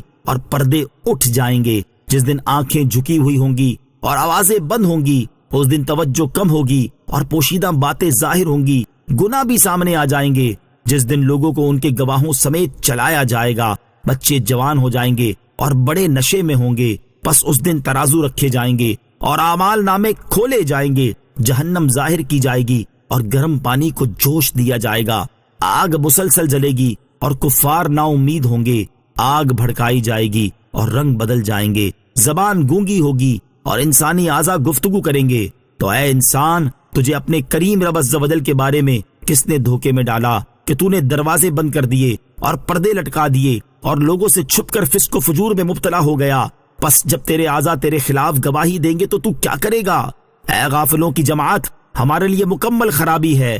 اللہ تعالیٰ ہمارے پاس تمام رسولوں کے سردار صلی اللہ تعالیٰ علیہ وسلم کو بھیجے اور آپ پر روشن کتاب نازل فرمائے اور ہمیں قیامت کے دن ان اوصاف کی خبر دے، پھر ہماری غفلت سے بھی ہمیں آگاہ کرے اور ارشاد فرمائے اقترب للناس حسابهم وهم في غفلة معرضون ما يأتيهم من ذكر من ربهم محدث إلا استمعوه وهم يلعبون لاهية قلوبهم۔ ترجمہ، لوگوں کا حساب قریب آ گیا اور وہ غفلت میں منہ پھیرے ہوئے ہیں۔ جب ان کے پاس ان کے رب کی طرف سے کوئی نئی نصیحت آتی ہے تو اسے کھیلتے ہوئے ہی سنتے ہیں، ان کے دل کھیل میں پڑے ہوئے ہیں۔ پھر وہ ہمیں بتائے کہ قیامت قریب ہے، جیسا کہ ارشاد فرماتا ہے اقتربت الساعة وانشق القمر۔ ترجمہ، قیامت قریب آ گئی اور چاند پھٹ گیا، اور ارشاد فرماتا ہے انہم یرونہ بعیدا ونراہ قریبا۔ ترجمہ، بے شک وہ اسے دور سمجھ رہے ہیں اور ہم اسے قریب دیکھ رہے ہیں، اور ارشاد فرماتا ہے وما يدريك لعل الساعة تكون قريبا۔ ترجمہ، اور تم کیا جانو، شاید قیامت قریب ہی ہو۔ پھر ہماری سب سے اچھی حالت تو یہ ہے کہ ہم اس قرآن پاک کے سبق پر عمل کریں، لیکن ہم اس کے معانی میں غور نہیں کرتے اور روز قیامت کے بے شمار اوصاف اور ناموں کو نہیں دیکھتے اور اس کے مصائب سے نجات کے لیے کوشش نہیں کرتے۔ ہم اس غفلت سے اللہ تعالیٰ کی پناہ چاہتے ہیں۔ اللہ تعالیٰ اپنی وسیع رحمت سے اس کا تدارک فرمائے۔ نوٹ: قیامت کے دن کے مزید حالات جاننے کے لیے احیاء العلوم جلد نمبر 4 سے موت اور اس کے بعد کے حالات کا بیان اور بحر شریعت حصہ اول سے معاد و حشر کا بیان مطالعہ فرمائیں۔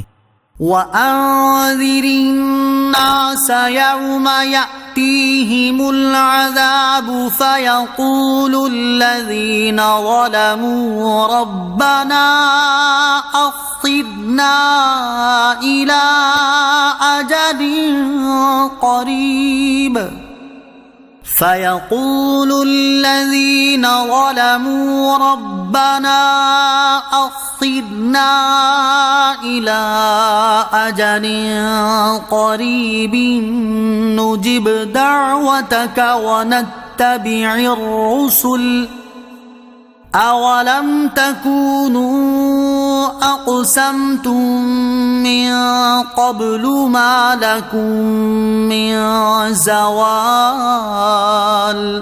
ترجمہ، اور لوگوں کو اس دن سے ڈراؤ جب ان پر عذاب آئے گا تو ظالم کہیں گے اے ہمارے رب، تھوڑی دیر تک ہمیں مہلت دے دے تاکہ ہم تیری دعوت کو قبول کر لیں اور رسولوں کی غلامی کر لیں۔ کہا جائے گا اے کافرو، تو کیا تم پہلے قسم نہ کھا چکے تھے کہ تمہیں تو دنیا سے ہٹنا ہی نہیں؟ وَأَنذِرِ النَّاسَ، اور لوگوں کو ڈراؤ، یعنی اے حبیب صلی اللہ تعالی علیہ وسلم آپ لوگوں کو قیامت کے دن سے ڈرائیں۔ اس دن جب ان پر عذاب آئے گا تو شرک اور گناہ کر کے اپنی جانوں پر ظلم کرنے والے کہیں گے اے ہمارے رب عز و جل، تھوڑی دیر کے لیے ہمیں دنیا میں واپس بھیج دے اور ہمیں مہلت دے دے تاکہ ہم سے جو قصور ہو چکے ان کی تلافی کرتے ہوئے تیری توحید کی دعوت کو قبول کر لیں اور تیرے رسول علیہ الصلوۃ والسلام کی غلامی کر لیں۔ اس پر انہیں ڈانٹ ڈپٹ کی جائے گی اور فرمایا جائے گا کیا تم پہلے دنیا میں اس بات کی قسمیں نہ کھا چکے تھے کہ مرنے کے بعد بھی تم اسی حالت میں رہو گے اور آخرت کے گھر کی طرف منتقل نہ ہوگے؟ وَسَكَنْتُمْ فِي مَسَاكِنِ الَّذِينَ ظَلَمُوا أَنفُسَهُمْ وَتَبَيَّنَ لَكُمْ كَيْفَ فَعَلْنَا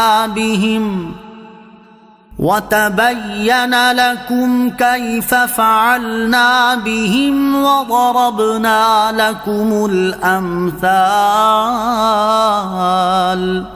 ترجمہ، اور تم ان کے گھروں میں رہے جنہوں نے اپنی جانوں پر ظلم کیا تھا اور تمہارے لیے بالکل واضح ہو گیا تھا کہ ہم نے ان کے ساتھ کیسا سلوک کیا اور ہم نے تمہارے لیے مثالیں بیان کی۔ وَسَكَنْتُمْ، اور تم رہے، یعنی تم ان لوگوں کے گھروں میں رہے جنہوں نے کفر اور گناہوں کا ارتکاب کر کے اپنی جانوں پر ظلم کیا تھا، جیسے کہ قوم نوح، عاد اور سمود وغیرہ، کہ تم انہی کی بستیوں میں دوران سفر ٹھہرتے تھے یا ان کے قرب و جوار سے گزرتے تھے اور تمہارے لیے بالکل واضح ہو گیا تھا کہ ہم نے ان کے ساتھ کیسا سلوک کیا، اور تم نے اپنی آنکھوں سے ان کے گھروں میں عذاب کے آثار اور نشان دیکھے، اور تمہیں ان کی ہلاکت و بربادی کی خبریں ملی۔ یہ سب کچھ دیکھ کر اور جان کر تم نے عبرت کیوں نہ حاصل کی، اور تم کفر سے کیوں باز نہ آئے؟ ہم نے تمہیں مثالیں دے کر بتا دیا تاکہ تم تدبیر کرو اور سمجھو، عذاب اور ہلاکت سے اپنے آپ کو بچاؤ۔ سابقہ قوموں کے انجام سے نصیحت حاصل کرنے کی ترغیب۔ ان آیات میں مسلمانوں کے لیے بھی بڑی عبرت و نصیحت ہے، اور انہیں بھی چاہیے کہ سابقہ عذاب یافتہ قوموں کے اعمال کو سامنے رکھتے ہوئے اپنے اعمال کا جائزہ لیں، اور ان کے دنیاوی انجام سے عبرت پکڑتے ہوئے اللہ تعالیٰ اور اس کے رسول صلی اللہ تعالی علیہ وسلم کی نافرمانی کرنے سے باز آ جائیں۔ اگر دنیا میں انہوں نے نصیحت حاصل نہ کی اور اللہ تعالیٰ اور اس کے حبیب علیہ الصلوۃ والسلام کی نافرمانی سے باز نہ آئے تو مرنے کے بعد کوئی نصیحت انہیں فائدہ نہ دے گی۔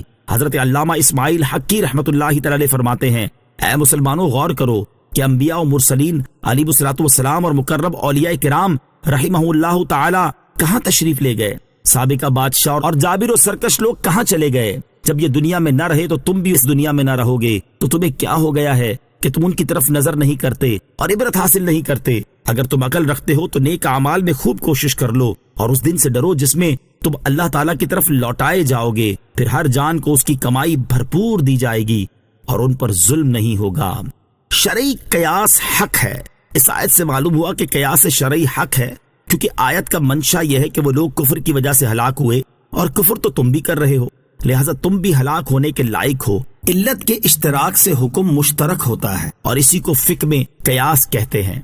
وَقَدْ مَكَرُوا مَكْرَهُمْ وَعِندَ اللَّهِ مَكْرُهُمْ وَإِن كَانَ مَكْرُهُمْ لِتَزُولَ مِنْهُ الْجِبَالُ فَلَا تَحْسَبَنَّ اللَّهَ مُخْلِفَ وَعْدِهِ رُسُلَهُ إِنَّ اللَّهَ عَزِيزٌ ذُو انتقام۔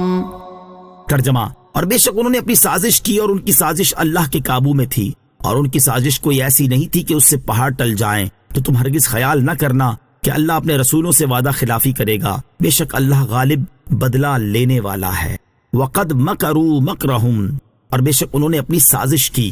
اس آیت کا خلاصہ یہ ہے کہ اہل مکہ نے اسلام کو مٹانے اور کفر کی تائید کرنے کے لیے نبی کریم علیہ الصلوۃ والسلام کے ساتھ سازش کرتے ہوئے یہ ارادہ کیا تھا کہ سرکار دو عالم علیہ الصلوۃ والسلام کو شہید کر دیا جائے، یا قید کر لیا جائے، یا مکہ مکرمہ سے نکال دیا جائے۔ اللہ تعالیٰ نے ارشاد فرمایا کہ ان کی سازش اللہ عز و جل کے علم میں تھی، اور ان کی سازش کوئی ایسی نہیں تھی کہ اس سے پہاڑ ٹل جائیں۔ یعنی اللہ عز و جل کی آیات اور شریعت مصطفیٰ کے احکام جو اپنی قوت و ثبات میں مضبوط پہاڑوں کی مانند ہیں، محال ہے کہ کافروں کے مکر اور ان کی ہیرا انگیزیوں سے وہ اپنی جگہ سے ٹل سکے۔ نوٹ: کفار مکہ کی سازش کی تفصیل سورہ انفال کی آیت نمبر 30 کی تفسیر میں گزر چکی ہے۔ فلا تحسبن، تو تم ہرگز خیال نہ کرنا۔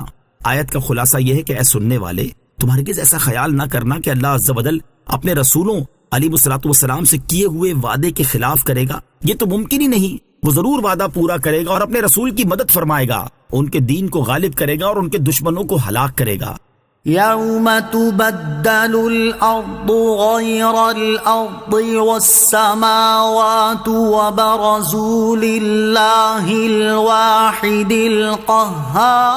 الْقَهَّارِ۔ ترجمہ: یاد کرو جس دن زمین کو دوسری زمین سے اور آسمانوں کو بدل دیا جائے گا، اور تمام لوگ ایک اللہ کے حضور نکل کھڑے ہوں گے جو سب پر غالب ہے۔ یوم تبدل الارض، جس دن زمین بدل دی جائے گی۔ اس دن سے قیامت کا دن مراد ہے، اور زمین و آسمان کی تبدیلی کے بارے میں مفسرین کے دو قول ہیں۔ ایک یہ کہ ان کے اوصاف بدل دیے جائیں گے، مثلا زمین ایک سطح ہو جائے گی، نہ اس پر پہاڑ باقی رہیں گے، نہ بلند ٹیلے، نہ گہرے غار، نہ درخت، نہ عمارت، نہ کسی بستی اور اقلیم کا نشان، اور آسمان پر کوئی ستارہ نہ رہے گا، اور سورج و چاند کی روشنیاں معدوم ہو جائیں گی۔ یہ تبدیلی اوصاف کی ہے، ذات کی نہیں۔ دوسرا قول یہ ہے کہ آسمان و زمین کی ذات ہی بدل دی جائے گی۔ اس زمین کی جگہ ایک دوسری چاندی کی زمین ہوگی، سفید و صاف ہوگی، جس پر نہ کبھی خون بہایا گیا ہوگا، نہ گناہ کیا گیا ہوگا، اور آسمان سونے کا ہوگا۔ یہ دو قول اگرچہ بظاہر ایک دوسرے کے مخالف معلوم ہوتے ہیں، مگر ان میں سے ہر ایک اپنی جگہ صحیح ہے۔ وہ اس طرح کہ پہلی مرتبہ زمین و آسمان کی صفات تبدیل ہوں گی، اور دوسری مرتبہ حساب کے بعد دوسری تبدیلی ہوگی۔ اس میں زمین و آسمان کی ذاتیں ہی بدل جائیں گی. وَتَرَى الْمُجْرِمِينَ يَوْمَئِذٍ مُقَرَّنِينَ فِي الْأَصْفَادِ. ترجمہ: اور اس دن تم مجرموں کو بیڑیوں میں ایک دوسرے سے بندھا ہوا دیکھو گے. وَتَرَى الْمُجْرِمِينَ يَوْمَئِذٍ، اور اس دن تم مجرموں کو دیکھو گے، یعنی اے حبیب صلی اللہ تعالی علیہ وسلم، آپ قیامت کے دن کافروں کو بیڑیوں میں اپنے شیطانوں کے ساتھ بندھا ہوا دیکھیں گے. قیامت کے دن مومن و کافر کی پہچان. اس سے معلوم ہوا کہ بیشر میں کفار اور مومن ظاہری علامات سے ہی پہچان لیے جائیں گے کہ کافروں کے منہ کالے، ہاتھ پیچھے بندھے ہوئے اور پاؤں بیڑیوں میں بندھے ہوئے ہوں گے، جبکہ مومنوں کا حال اس کے برعکس ہوگا. سرابیلهم من قطران وتغشى وجوههم النار ليجزي الله كل نفس ما كسبت ان الله سريع الحساب. ترجمہ: ان کے کرتے تارکول کے ہوں گے اور ان کے چہروں کو آگ ڈھانپ لے گی تاکہ اللہ ہر جان کو اس کی کمائی کا بدلہ دے. بے شک اللہ بہت جلد حساب کرنے والا ہے. سرابیلہم، ان کے کرتے، یعنی قیامت کے دن کافروں کے کرتے سیاہ رنگ اور بدبودار تارکول کے ہوں گے جن سے آگ کے شعلے اور زیادہ تیز ہو جائیں. تفسیر بیضاوی میں ہے کہ ان کے بدنوں پر رال لیپ دی جائے گی تو وہ کرتے کی طرح ہو جائے گی. اس کی سوزش اور اس کے رنگ کی وحشت و بدبو سے تکلیف پائیں گے. وَتَغْشَى وُجُوهَهُمُ النَّارُ، اور ان کے چہروں کو آگ ڈھانپ لے گی، یعنی کافروں کے جسموں پر لپٹے ہوئے تارکول سے آگ کے شعلے اتنے بلند ہوں گے کہ آگ ان کے چہروں کو ڈھانپ لے گی. لِيَجْزِيَ اللَّهُ كُلَّ نَفْسٍ مَا كَسَبَتْ، تاکہ اللہ ہر جان کو اس کی کمائی کا بدلہ دے. یعنی اللہ تعالیٰ کافروں کو یہ سزا اس لیے دے گا تاکہ وہ ہر مجرم شخص کو اس کے کیے ہوئے کفر اور گناہوں کا ایسا بدلہ دے جو اس کے جرم کے مطابق ہو. بے شک اللہ تعالیٰ بہت جلد حساب کرنے والا ہے. هذا بلاغ للناس ولينذروا به وليعلموا أنما هو إله واحد وَلِيَعْلَمُوا أَنَّمَا هُوَ إِلَٰهٌ وَاحِدٌ وَلِيَذَّكَّرَ أُولُو الْأَلْبَابِ. ترجمہ: یہ لوگوں کے لیے تبلیغ ہے اور اس لیے کہ انہیں اس کے ذریعے ڈرایا جائے اور تاکہ وہ جان لیں کہ وہ ایک ہی معبود ہے اور تاکہ عقل والے نصیحت حاصل کریں. ہذا، یہ. اس آیت میں قرآن پاک کے نزول کی کئی حکمتیں بیان کی گئی ہیں.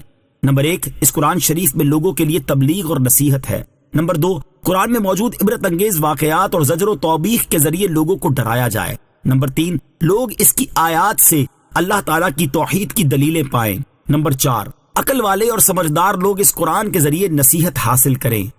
آمنت باللہ صدق اللہ العظیم.